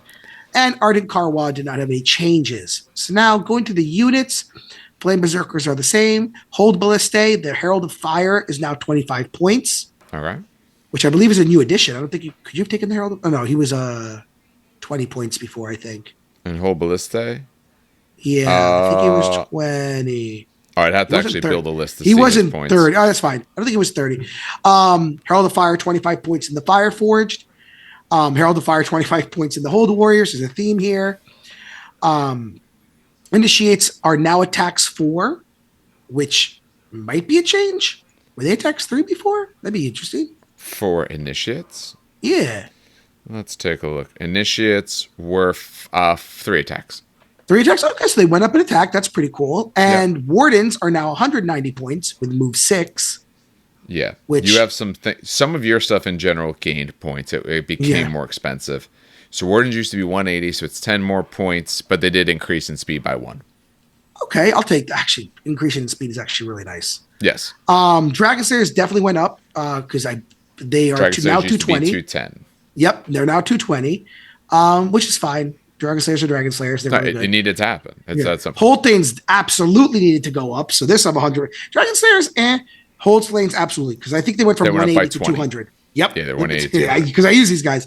Herald of Fire is also 30 points on these guys. Let's see here. Magma Forged stay the same. Stone Forged are now defense 4 because they used to be defense 5. So they got rid of the defense 5. Mm-hmm. How I know that is beyond me because I don't use Stone Forged. Inferno Automata went up points. They were 190. No, they went down 10. So they went down 10, but they lost movement and they lost clash. Because they used to be move 8 and they used to be clash 3. Yes. Because I use these guys. Steel Forged went down to defense 4. Were they evade 2? Don't tell me they were evade 2. That's so stupid. No, they were always evade 1. Okay, so it's red. I don't know why it's red, but no, they went down from defense 5 to defense 4. It might have been an old change. They just didn't update. That's just funny. I'm looking at it, I'm like, what? Hellbringer Drake did not change. Ironclad Drake probably saw the most change because it's going to be a new model. So now they're 220 points. So extra by 10. I went up by 10. Interesting. Yeah, he went up by 10. He is 1 less attack, so he's at 12 attacks now. 3 additional wounds at 17 wounds. And his defense went down by 1 to be defense 3. 3. All right. But if I'm not mistaken, most of these monsters, I know the draw event is now gone, where you get like Bastion or something. Yeah, you don't get Bastion anymore. Your army doesn't have it. Ooh, all right, okay. But you got more wounds, and exactly everything else he does is really good. So he's still absolutely amazing. This other big changes with the command models, I believe. So Herald of Fire, which you saw went to 25 points. While this officer is present, the regiment adds +1 to its attack characteristics, which I'm pretty sure did not change. However, a tempered sorcerer's school of fire spells may target enemy regiment this regiment is currently in contact with to be the target of these spells, regardless of spell range and spellcaster line of sight, which is freaking amazing. That is fan-freaking-tastic. Well, this is why it went up. Yeah, this is why I think he went up from 20 to 25. I'm almost certain. In most cases. Which, that's amazing. Herald of Fire, I usually never took Herald of Fire. I usually took Herald of Magma or the Herald of Stone. this is now again making me want more options, that's a good thing. I now want to take a Herald of Fire because if I'm slinging fire spells, regardless of range or line of sight, I could just be targeting, I could just be shooting stuff out of this dude's mouth, which I'll take. That's pretty damn cool. Herald of Magma. It gains Aura of Death 2 special rule, which did not change. There it is. Okay. In addition, pieces of zonal garrison terrain this regiment is currently within or currently occupied count as erupting. This regiment does not take hits as a result of a spell from the School of Magma cast from a friendly character stand. So that's where the link is. So you can toss a Herald of Magma in the unit. He's now Aura of Death 2 and the unit's Aura of Death 2, which is great. But now you can cast Herald of Magma spells from this dude. So specifically was what, Pyroclast? Yeah, Pyroclast was the one that said need line of sight. Yes. So that's, and you can also target stuff around him and they don't take damage, which is great. Herald of Stone went from Bastion 1 to Hardened +1, which I think is an excellent change. One, because you lost Bastion anyway, but instead of being Hardened 1, it's now Hardened +1, which that's good. I like that. That's good. Yeah, to a max of 2. 2, which I think only was really for the Holdthanes, because give me a second. Dragon Slayers can take them anyway. Shut up, Dragon Slayers. Where are the Holdthanes at? Holdthanes were Hardened 1, yes. Yeah. So now they can be Hardened 2. And the Nemesis Apprentice didn't change, but now he's free with the Raw. And I believe the last change, which isn't really a change, was the Hellbringers. Actually, no, this. Please check this for me. No, not even. This, see where it says the Monster Regiment rerolls defense rolls of 6? Yeah. Was that in the old one or no? Where would I look to know that? I have no idea. Under draw events at the very, very end. That's not. Oh, it wouldn't be in the arm. I got it. Yeah, that's the problem. When I'm looking at it, I don't have that in front of me. I'm not sure this is new. I don't remember ever my Hellbringer Drake ever re-rolling 6s natively defense dice. No, I don't remember you ever doing that. So this might just be a flat buff that now monster regiments re-roll the defense roll of 6 and the you in what army that always happened anyway. So I think that re-roll of 6 is just a flat buff, which is nice because they lost their defense 4 anyway. So we lost the defense 4. It used to be Bastion +1. And wait, the Monster Regiment gains Bastion +1, draw event, and rerolls failed defense rolls of 6. So they removed the Bastion. That's what they did. Removed the Bastion. Yeah, okay. You had that before. Whoopsies. Woohoo. Yeah. It's okay. I nerfed myself. It's not like you know what I mean? It's better if you nerf yourself than play the wrong way and buff yourself. But overall, I like these changes. The only change I was icky on was the Magma School, to be quite honest, because I wasn't really understanding why take Magma. Putting a Herald of Magma in and making that him erupting is pretty neat then, like when he's on the zonal terrain. Still might not play with it. I'm still not wowed by the Magma School at all. I am, however, wowed by the Earth School. Earth School is really cool. God damn it, they made the Tempered Sorcerer pretty cool, though. And I don't want to use that goofy-looking dude. Or got Tempered Steel Shaper, I should say. Yeah, Steel Shaper. It's so goofy. Wait, he doesn't have access to a retinue. Oh, yeah, that's fine. He's just so goofy looking. But he does make it so you don't have Resolve characteristic, which is really cool. I swear to God, that was not in there before. I must be going insane. It's possible. Did he have you pulled up the rulebook? Oh no, you didn't have the rulebook for it. I didn't have the rulebook open now. I wish but you have the old app, right? I have the old app. Check to see if he has a different towards life. The Steel Shaper? Yeah, the Steel Shaper. Just wow me for a what would it be? What is it? A special rule? It would be a relic. It'd be like option to purchase a relic from him. Yeah. What type of relic? Do you know? It just says relic. May purchase a single relic at the indicated points cost. It's not in red, but I swear to God, I never saw indifferent towards life. I'm not seeing it, no. Until we have to. No, it's just eyes. No, I'm not seeing a difference towards life. Did he have a resolve characteristic? That would even help even better. Yeah, he's got resolve 3. Yeah, so there we go. So that's completely new. So I'm going to backtrack a little bit. Sorry about this, because now I feel like we talked about him already. Because I completely skipped this, Dave, because I thought it's not in red. But this, I think, is completely new. Unless I'm going completely insane. Right? Yeah, not that I see. Under the Semper All Steel right, so let Shaper. me backtrack a little bit. Sorry for the timestamping, ladies and gents, because it's going to be timestamped weird. So going back to the Tempered Steel Shaper, yes, he went up in points. He no longer has a resolve characteristic at all because now he has indifference towards life. This character stand cannot be affected by enemy interference. Furthermore, this regiment this character stand is currently attached to does not become broken as a result of this character stand declining the duel. Finally, this character stand does not have a resolve characteristic and is always considered to have passed any morale or resolve characteristics. This character stand does not confer its resolve characteristics to the regiment they are currently attached to. So the regiment is not still has a resolve, right? But this guy doesn't have a resolve. He ignores enemy interference, and if he declines a duel, you don't become broken. Which is weird because maybe it's red because it's a relic, right? May purchase a single relic at the indicated points cost. There's no points cost here. Is there a scroll down real quick while I read critical field? Is there a point? Is there a relic that says indifferent towards life? No, that's not a relic. So then No, they're giving that he can get relics and his base rules. I see. Those are base rules that he did not have weren't before. in there before. Yes. So it should have been in red as well, just wasn't. Okay, so let me then critical field.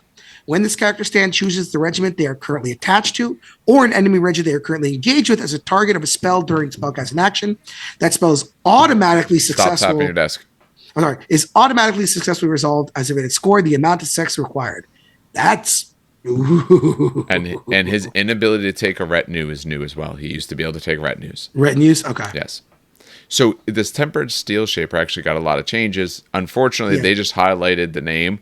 I guess highlighting the name means look at it all because there actually was quite a few changes for this guy. But he can't take a retinue, which he also gained evade. He had no evade before. Oh, hey, look at that. Oh my god. Yeah, he actually has evade. So a ton of changes. I'm glad that we went back because it was driving me up the wall because I'm looking at this dude and I'm like, I swear to God, I saw him, didn't use him, and he looked ugly and he was kind of useless. Now, God damn, he's kind of cool actually. Maybe they knew he was an ugly model and they want to make sure people actually use him. Yeah, they got to make him better. Can't have a retinue though, which kind of does suck. I wish you could have a retinue, but you got other bonuses. Yeah, it's fine. He won't be my warlord essentially. But damn, that automatically success the big thing with your warlord is his supremacy is to cast 2 spells. Which that's nothing wrong with that. Can he cast both spells automatically? When his character stand chooses they're currently attached to, engage as a target of spell during spellcasting. Yeah, it doesn't say one.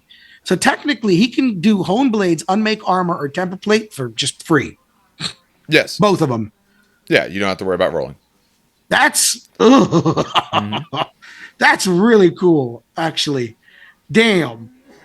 And remember, the Steel Shaper is the one that when you have those elemental potencies, he's the one that lets you do the heals with it. Yeah. So there is reasons to take him as your warlord. So cool now. God, he's such a bad looking mod. Well, you got to get past that. I wonder if no, it's hard, dude. You know me. I collect armies because they look cool. If you really like something, if you want the idea of what it does, you can run it and try it. Just call one of your other models in for the time being. I still don't have Custodes tanks because I think they look like garbage. And I the whole entire bike. Remember the whole bike thing where people bought like 30 bikes of the Forge World Agamatis, and I was like, absolutely not. It looks like garbage. I will refuse to play something of it. Maybe if. So the big thing with that is you could literally just call one of your other models that guy when you're playing for fun, so you can. True, that's probably what I'm gonna end up doing, honestly. Yeah. But I want to check. I wonder if he's got like a founder mod. What do they call it? Founder models? Founders Day. Like a weird. Because I don't think so. Because honestly, I'll find his ass on eBay. they showed the newest one for Nords and things like that. They didn't do that for these guys. Yeah. Oh man. Nope. Okay. Well, the Herald of Magma is so cool. I love the new Herald of Magma so much. Damn. All right, whatever. I'll still probably use them. But yeah, I like these changes. These changes are great. Absolutely needed. And I'm not mad about them at all. And the magma thing that I was mad about, now I'm understanding a little bit more about what the magma is. Yeah.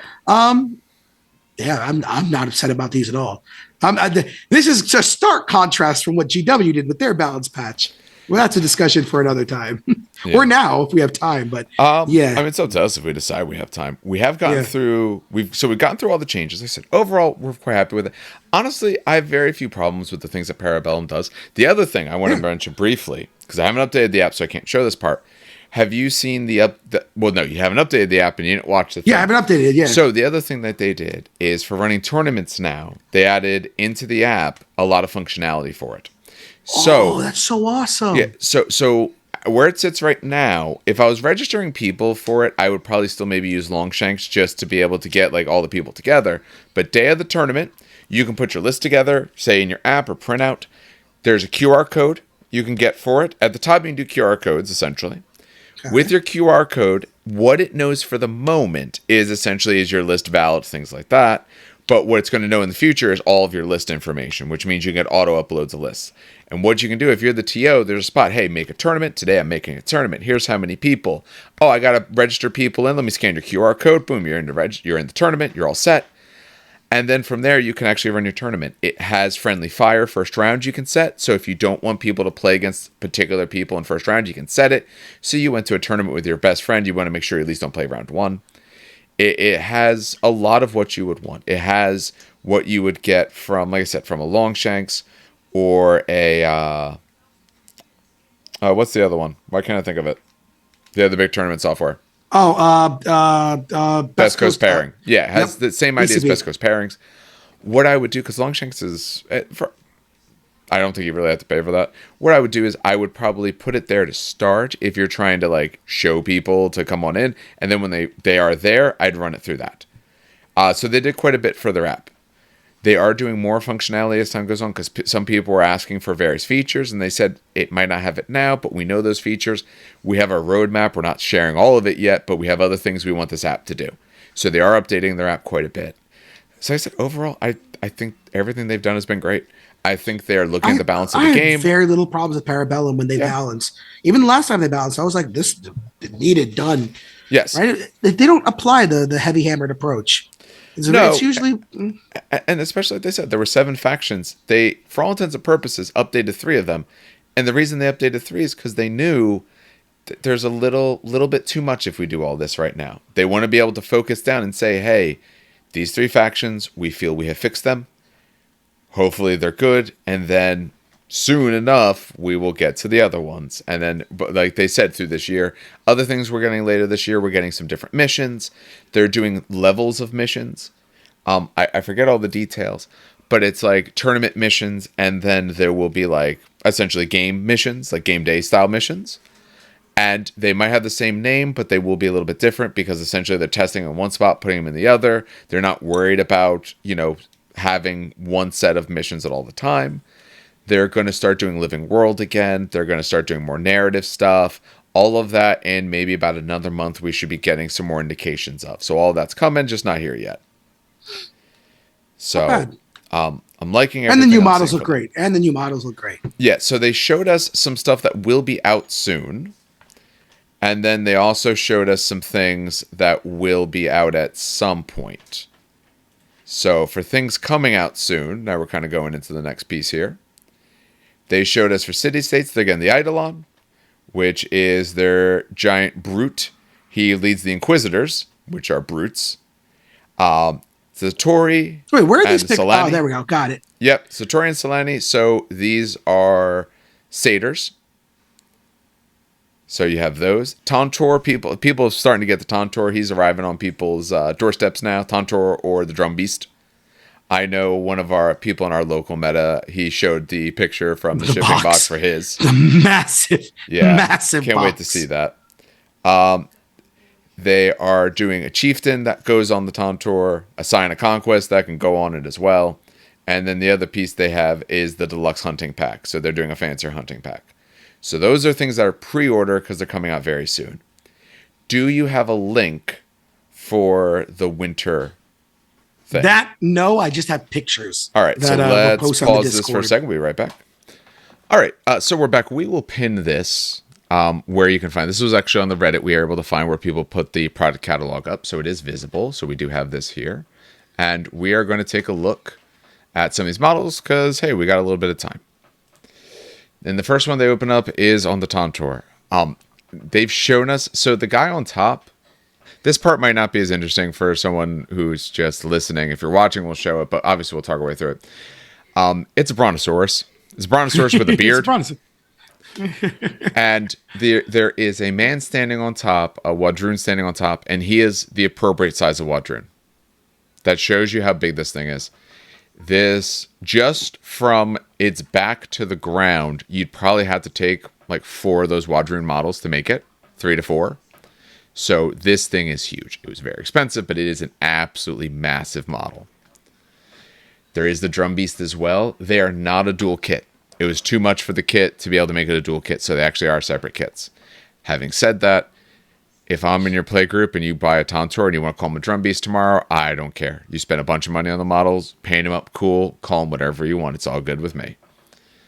I do like how you have those 2 ladies on the back of the Drum Beast blowing into the giant horns to make whatever sort of horrible sound this thing is supposed to do as it marches away across the battlefield. We have the other ones that we talked about, the Zion of Conquest for the Drum Beast, the Chieftain for the Tantor Rider, and the Deluxe Hunting Bedrock. I don't go for a lot of the deluxe ones, but that's just me. It's cool looking, but I don't care. We talked about the city-states options, the Selene and the Satori, which said they're satyrs. Yeah, the satyrs. They did... they showed them, and then they talked about they're going to do some, they did update them a bit. I don't know if we caught this, but they did start doing some changes to those guys as well. But not talking quite as much about the units that aren't out yet, but we'll see those guys. I am liking more and more city-state stuff as they show it. I really do like these guys. So weird part about the city-states, the Inquisitors are such a weird departure from what I thought city-states would be. Like, yes. These look straight out of like what I thought hell would be. You know what I mean? Yeah. Or even Old Dominion. I'll take Old Dominion on that. These are so weird. I love them. Don't get me wrong. Absolutely love them. But they are just insane. Or even like Spires. Yeah. These guys, for anyone not looking, they're essentially like flesh and blood and bone and steel amalgamation. You know what they look like? Oh my god, the 40K dudes. Not Death Cult. What is this? Oh, they're like giant flayed ones. Flayed? No, wait, no. To me, they're like giant flayed ones. Yeah, but there's an Imperium dude that the Inquisitors take. That when you act Arcoflagellants. I could see that as well. Yeah. Yeah. And these they're brutes, though, so these guys are big. Yeah, they're brutes. There's pack of 3, and then that's why one of their characters, one of their potential leader models, is a brute as well. The Eidolon goes with them. He is a brute, which is one of the few that we have. Most characters are all like. I do like that the background picture for the Eidolon is straight up reminding me of like Mechanicum, old school Mechanicum Magos. Well, city-states kind of fits that. That's exactly what they are. Yeah, they are sort of Mechanicum. Just they don't necessarily have the same sort of level of tech. Although Mechanicum would make exactly this sort of thing. But they got old stuff left over. Yeah. I was going to laugh at me like, neither does Mechanicum. They lobotomize when they need to. Yep. City-states are also going to get some cavalry. They're getting companion cavalry. And then they're getting Ippercross. Yeah. I'm absolutely amazing. Yeah. They do horses so well. Yes. They do their horses very well. Models, like I said, it's still in sculpt. Final product may vary, so they're still sculpting these guys, but they are going to be getting it. That means between all of this, whenever they get these horses, if they come out in the not too distant future, they're going to have most of their line as well. Now, their line is short, but they're going to have most of it. Same way Old Dominion have most of their line. It's some of the older factions that are missing parts because they got extensions. So they got more and more stuff, and they just don't have it all yet. 100 Kingdoms are getting another set of cav because they have a lot of cav. And talk about these guys. Yeah. Just Order of Sealed Temple. The helmets to me and the barding / armor choices are what does it. And sort of the shield look because they have a very particular look to them. The sword I'm not too sold on. It's kind of weird looking, but honestly, these guys look straight out of Dark Souls. And honestly, I'm all for it. I don't know entirely if it's a sword. To me, it looks like a short lance. I don't know. So the problem is The way he's holding it is very lance-like. He's holding it under his arm and back. I have a feeling it's actually a lance. Here's the thing. If it's a lance, the guy in the middle, you would see the lance part protruding, right? Maybe it could just be hidden by the horse's head or his neck. Which, I mean, if it's a sword, they hold it like a lance, so I think it's maybe a sword with a little bit more of a pommel. Yeah. Point is, A+. Yeah. A+ on this nonsense. Great looking bits. Nords. Yeah. Nords are finally, they're showing off some These guys werewolves. Look great too. These guys, I mean, they bit it out of the park with these guys.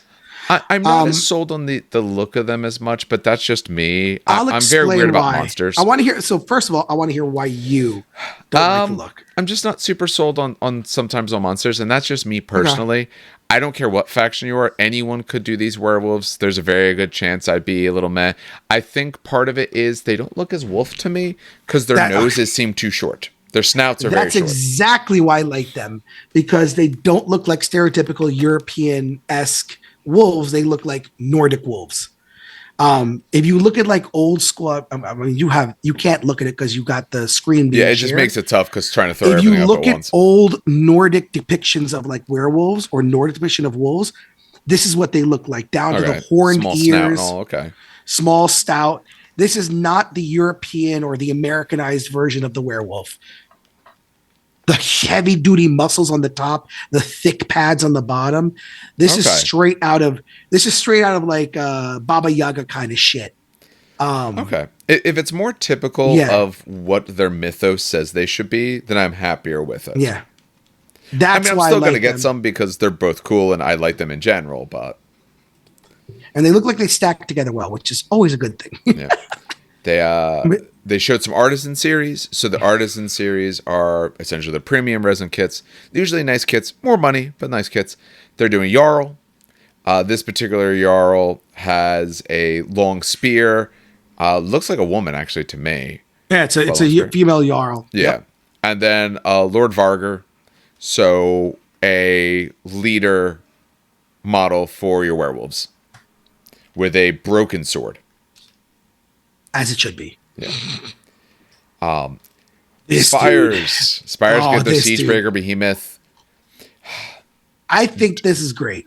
This is what Spires should have looked like, in my opinion. And that's not me being mean. This is creepy. I don't know if you notice this, Dave. Look at the chest area. Do you see the fucking hands gripping the goddamn chest open? Yes. That right there, next level disgusting. Love it. This would make me want to start Spires. This right here alone would make me want to start Spires immediately. Spires have the problem that they were one of the first factions in the game done. And they were actually done design-wise by other spots, put together by other spots and all that. So the original models are just kind of rough to work with and not very inspired in general, I find. But the newer stuff, when Parabellum really has the control, the newer things have looked a lot better.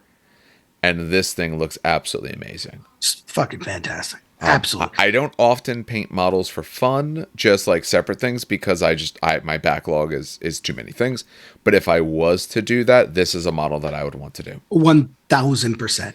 Yeah. Even like the goddamn neck sinews, just yeah. I'm drooling on this one. Yep. I'm curious to see.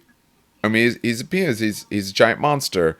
So that's the big base size. I'm curious to see how tall he truly shows up. 18.1 centimeters. Yeah, they give us that, and with 22.3, you can't convert that, can you? No, it's more of I'm much more 2.54 centimeters is an inch. It's not that. It's more of I don't understand what it's not 9 inches, it's like 7 inches. I can't. That's all right. Yeah. I see that, but yeah, I want to see it in front of me. That's not the size of an Imperial Knight, isn't it? Hold on. You'd have to measure the Imperial Knight. I think the Imperial Knight. No, GW, I think, doesn't GW list the goddamn size? They probably do, but I don't know off the top of my head. Here we are. Imperial Knight size. Go, Google, go.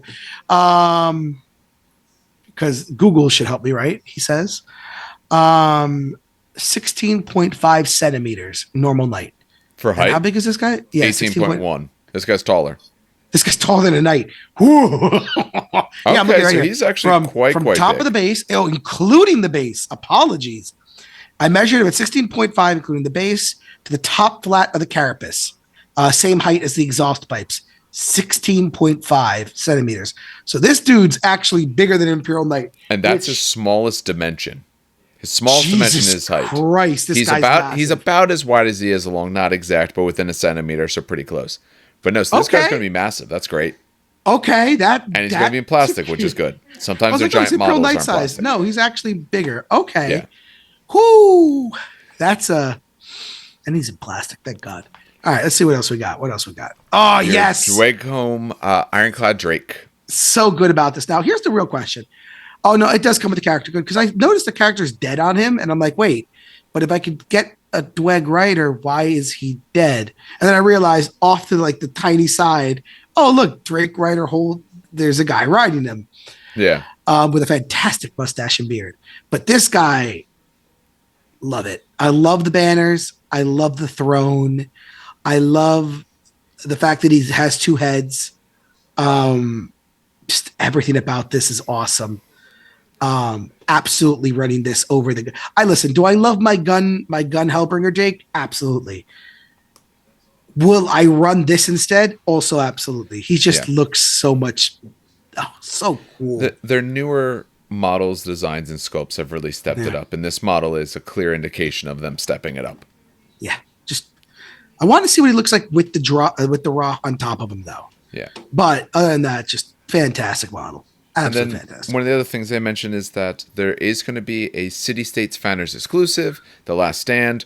You can see that there's a Minotaur. You can see that there's some people using spears against what looks to be it's Old Dominion. An Old Dominion. Probably Praetorian would be my guess. But it's shadowed out. We don't know exactly what it's going to look like. And apparently there's going to be 750 of them. And there's a holiday special. Yeah, and it's holiday special scenario pack. Yeah. Jolly and mean. So it is Santa Claus as well as the Grinch, essentially. Yeah, by look, since he's green, the Grinch. I was originally thinking what's his name? The anti-Santa Claus guy is what you're thinking? Oh, why can't I think of it? I watched the movie too. There's a stupid horror movie about him too. Yeah. Yeah, it wasn't that stupid. I mean, okay, it was stupid, but I enjoy terrible horror movies. You can enjoy stupid. I always do. What was it? Velocipaster is a great movie. Oh God. It's a priest who's also a velociraptor. Oh my God, please. This is the new 2,000 point army, right? For the Wadroon on the next page? When we go to that, yeah. So they are going to give us some more information about this. So what they started doing is they started doing 2,000 point armies. Essentially, it's sort of a one-click bundle like what GW did, although these do save you money. So they've done one for Wadroon. Don't get me wrong. They're not cheap.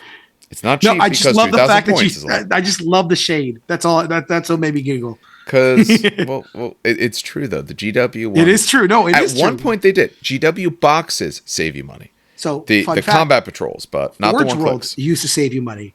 I mentioned this before when we talked about Mechanicum. Mechanicum used to have a box set that saved you on resin models. Used to save you money, and it no longer does.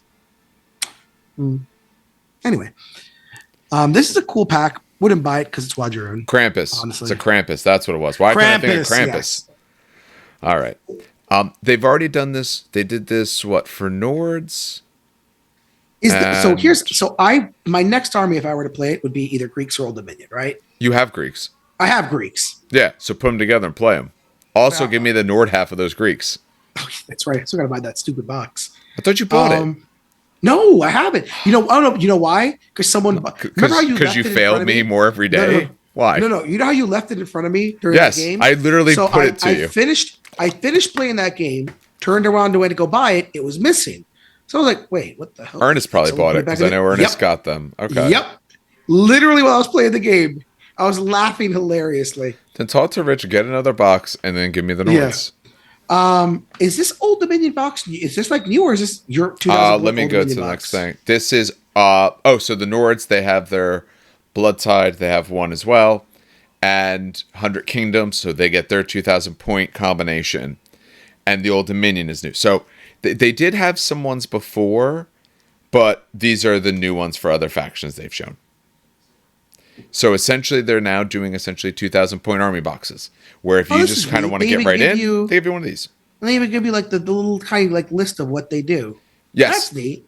Yeah. Well, we don't have the price on these particular ones right now. They do tell you what's in there. I'll say So 250. yeah. I'll say No, 250. no.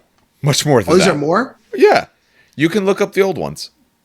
On their What were the old website, they ones? have the old 300? ones. Where do I have it? I'm screen sharing, so I gotta look where I'm looking. They showed the old ones. You can look it up. Give me 1 second. All right, so it's under new releases. We are looking for it. We have found it. Here it is. Those are all different prices anyway. So to be honest, it wasn't as bad as I thought it was going to be because they're all different prices. So Yeah, all it depends on the kit. Yours is only 400. Yes. Ours is a little bit cheaper. It's 5 for the one for 100 Kingdoms.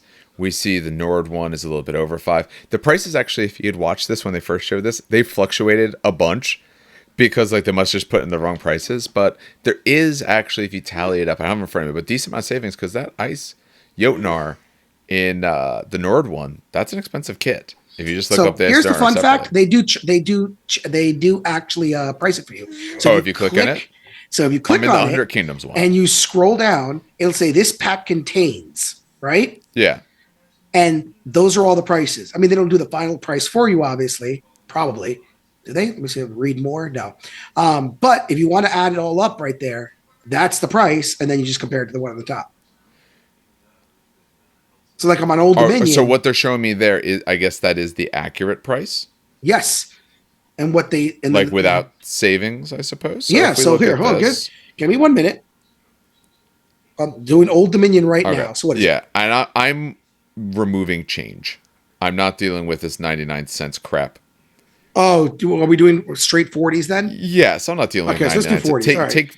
Take a $1.50 off the end if you need. Yeah, please. Okay. So like the 100 Kingdoms one separate would be $650. The way they put it, 5, so about 150 off. So that's actually quite a bit. At least for theirs. Almost done. I started after him as well, just for anyone who's actually watching. Well, I also have a million things in Old Dominion. Yeah. All right, so it is 530. Okay. For and what they put Fallen the price Legion, $399. Okay, so the savings are generally between 130, probably about 150 in that sort of range. If you are looking to add an army, that is a good way to do it because you are saving a bunch. You are getting, for most of these, they're actually fairly good armies as well. They're not necessarily exactly what you would always go for, but they give you a good legal army. They give you lots of options. To be quite honest, Dave, like take a look at the Old Dominion because you play Old Dominion. Yep, let me take a look. I would want Bucephali in there, but that's me. But Bucephali also you have your just came out. So you have your Varangian, you got the Cataphracti, you have the Bone Golems, you have the Kiris in there. The Zilliarch. The Zilliarch I probably wouldn't take. Oh no, because the Zilliarch is one of the best killing characters in the game. Is that the horse dude? No, that's the Strategos. Who? Oh, that's who I was. Sorry, the Strategos. I probably would just drop for something else. No, but honestly, you need the Strategos because he's the one who takes the Cataphracti. Oh, Strategos are the only ones who take. Damn. But no, the Strategos actually is the best warlord. His ability is the best. Yeah, the Strategos warlord ability. For anyone who doesn't know what he does, one, he lets you get to tier 4, which only him or the Zilliarch does. The Zilliarch's per supremacy ability is that once per game, his warband may do 2 clashes per activation, which is useful, but that's really going to be for Varangian Guard. What the Strategos does is, for 1 round, count your power pool as 1 higher, and everyone gets a free reform or combat reform. That's really good. Yeah, so I've used that before to reform to change facing. So what I've done before is my Cataphracti hits someone, maybe take them down. I do a free reform. I'm now facing my next target and go at my next target. Or I run away, reform, and then go slam into someone. And counting the tier higher means in the turn when you're, say, getting near 2, and you need to be 3, you need to always be inspired, or you really need to be at 2 because you need your memories of old to go off, do it that turn. I've dropped it some games very early just to be tier 2 for what I need to happen, or drop it later to get to that tier 3 part, be always inspired for that turn when I'm already kind of stuck in combat. Overall, I like it. I understand why they did what they did. I haven't run my cares much, and my bone golems I've run a little bit less, but that's because I've been running a lot more Bikefali. But the Bikefali are also brand new, so I wasn't expecting that they would swap that in. It's still a very good box, though. Don't get me wrong. I do think that's a pretty good army. From there, I'd probably get some more Cataphracti and kind of run maybe a little bit bigger of a squad, but that's me personally. Honestly, I'm big. You know me. I love big boy weapons. Yeah. The Varangian Guard, absolutely. Like, I don't know Varangian why. Guard are very, very good. Or get a Hyratos and then count him as the extra body. Yeah. The Norse one, how's that one look? Let me pop this boy open. You get a Mountain Jotnar, you get Ice Jotnar, you get some Ugars. Koniger, you get a Volva. You get 2 boxes of Valkyries, which I like. I like Valkyries. Not everyone does. 1 box of I like the way they look. Chosen, I would run them because of the way they look, to be quite honest. You get Blooded, you get Trolls. Overall, I like it. I haven't added up, but my guess is probably very similar in savings. The big thing is because that Ice Jotnar is a giant resin kit, so he is rather expensive. You're probably getting him for free when it's all said and done. And they always put in there the soft cover version of the rule book. I mean, I added that price in as well, but so I have to. They didn't show the Wadroon one here. Do they have that somewhere else? Yeah. The Wadroon is in new releases. It's down. Where do you see that thing? Cody? I'm looking at 17 new releases, and I got 0 Wadroons. I see it. I see the 100 Kingdoms one. Maybe I just got to refresh the page. So what's funny is I see it. No, I don't see it. Am I just going crazy? You probably are. No, organized by price high to low. How about that? No. Is it sure it's not under pre-order? I swear to God. See, you say that. Let me get rid of all times. Let me hold on. Let me go to Conquest. Go back to eShop. I'm going to go back to eShop. Boom, got it. It's under pre-order. Dan's a liar. Oh, and you know why? Watching can see it. Hold on. Pause. It's because I have both of them up. Oh, I have pre-order don't do that. And use it. Yeah, I have new releases and pre-orders up at the same time. Oh, the release date is late September, so it's actually dropping pretty soon. So it's not my fault. I promise. Now, this one probably overall has the least amount of models, but that's because you get a bunch of dinosaurs. You get a Brontosaurus. Well, you get the Brontosaurus, which is an expensive model. The other expensive model, the Thunder Chieftain on his Triceratops, that is an artisan model as well. So that's an expensive model. And then you get a 3-pack of your essentially Triceratops, which are expensive models. So when you put it all together, you still do get a good value. You are definitely going a lot more towards the monster aspect, which if I was going to run these guys, that's absolutely how I would do it. If I wanted to deal with Wadroon, this is absolutely what I would do. Because this army fits exactly the things that I like. It essentially de-emphasizes more of the orc part and emphasizes the dinosaur part. And that's the part that I like in their army. The biggest problem is the Wadroon. They're so tough to get on their bases. They're so big. The Crimea River. I play Dweg. I had to put their shields in the front of their... No, that's not a problem compared to what Wadroon go through. That takes planning. Wadroon literally are too big for their bases. Their models don't stack together. But... all right, so why don't we close things out here, because we've taken a look at a bunch of models. We looked at some pre-orders. Overall, I said we're just very happy with what these guys are doing and can't wait to see what they do for other factions in a little while when they show some other stuff. My only disappointment is that if that's the winter catalog, I got to wait till sometime next year to get the last few things that I need for my army. But that's okay. All right, so as always, we want to thank everyone who does listen to the show or watches it, because like I said, we put this out on YouTube as well. Especially for these episodes, you probably get a little bit more watching it, especially the later half. If you tuned off for the later half, I understand. If you were just listening. For reaching out to us, like I said, we do have our Discord server. I always put those links in. We have a Facebook page, which I've told Dan repeatedly to update, and I bet he hasn't. We have our email that you can always reach out through. It's trainkickersnj@gmail.com. We do have the NJ attached there because Train Kickers itself was already taken. For other things, so for things coming out, like I said, I don't know how this one's going to be titled. We'll see. The other thing we have to figure out is what we want to do for episode 100. Now, we put out over 100 episodes because we haven't called them all episode numbers, but we are actually reaching episode 100, essentially 2 official episodes from now. And we have to figure out what we want to do for that. I don't know. I don't want to just call it some standard episode of we talk about whatever topic comes up. I don't think that really works well, but I haven't figured out exactly what we're going to do. So we're going to do something. Probably when this is done, we're going to discuss. If anyone has suggestions, you can put them down underneath the comments in YouTube and tell us what you think we should do. Do you have any particular ideas? Maybe while we're talking here. No? No, Okay. no. I'm too fried right now from the second week of school to like. Okay. All right. Listen, I'm we'll on power saver. I'm on power saver mode. Got it. We'll be doing something special. I don't know what. We might try to also do it maybe as a live. I'd like to do something like that. We'll kind of see what we do, but we'll do something different. All right. For other things to expect, I got busy and got playing a whole lot of Baulders Gate, so I'm still working on those MCP ones. I'm probably going to try and sit down while grading tomorrow to finish at least one of those battle reports, get that out. There's also some other things I want to record. I just have to see how my schedule kind of sits. So I'm hoping maybe Wednesday to be able to put all that out. You should be getting this most likely Wednesday, maybe even Tuesday, depending on what I do the rest of today. But if not, you'll get it Wednesday. You should get the MCP one by Friday because I will get that one done. And there's a few other things I want to work on. We'll see if I can get that out this week, though, because right now it is a little bit busy also with the start of school and all. Yeah, it's been busy. Yeah. Well, It's the nicest way to put that. Goes.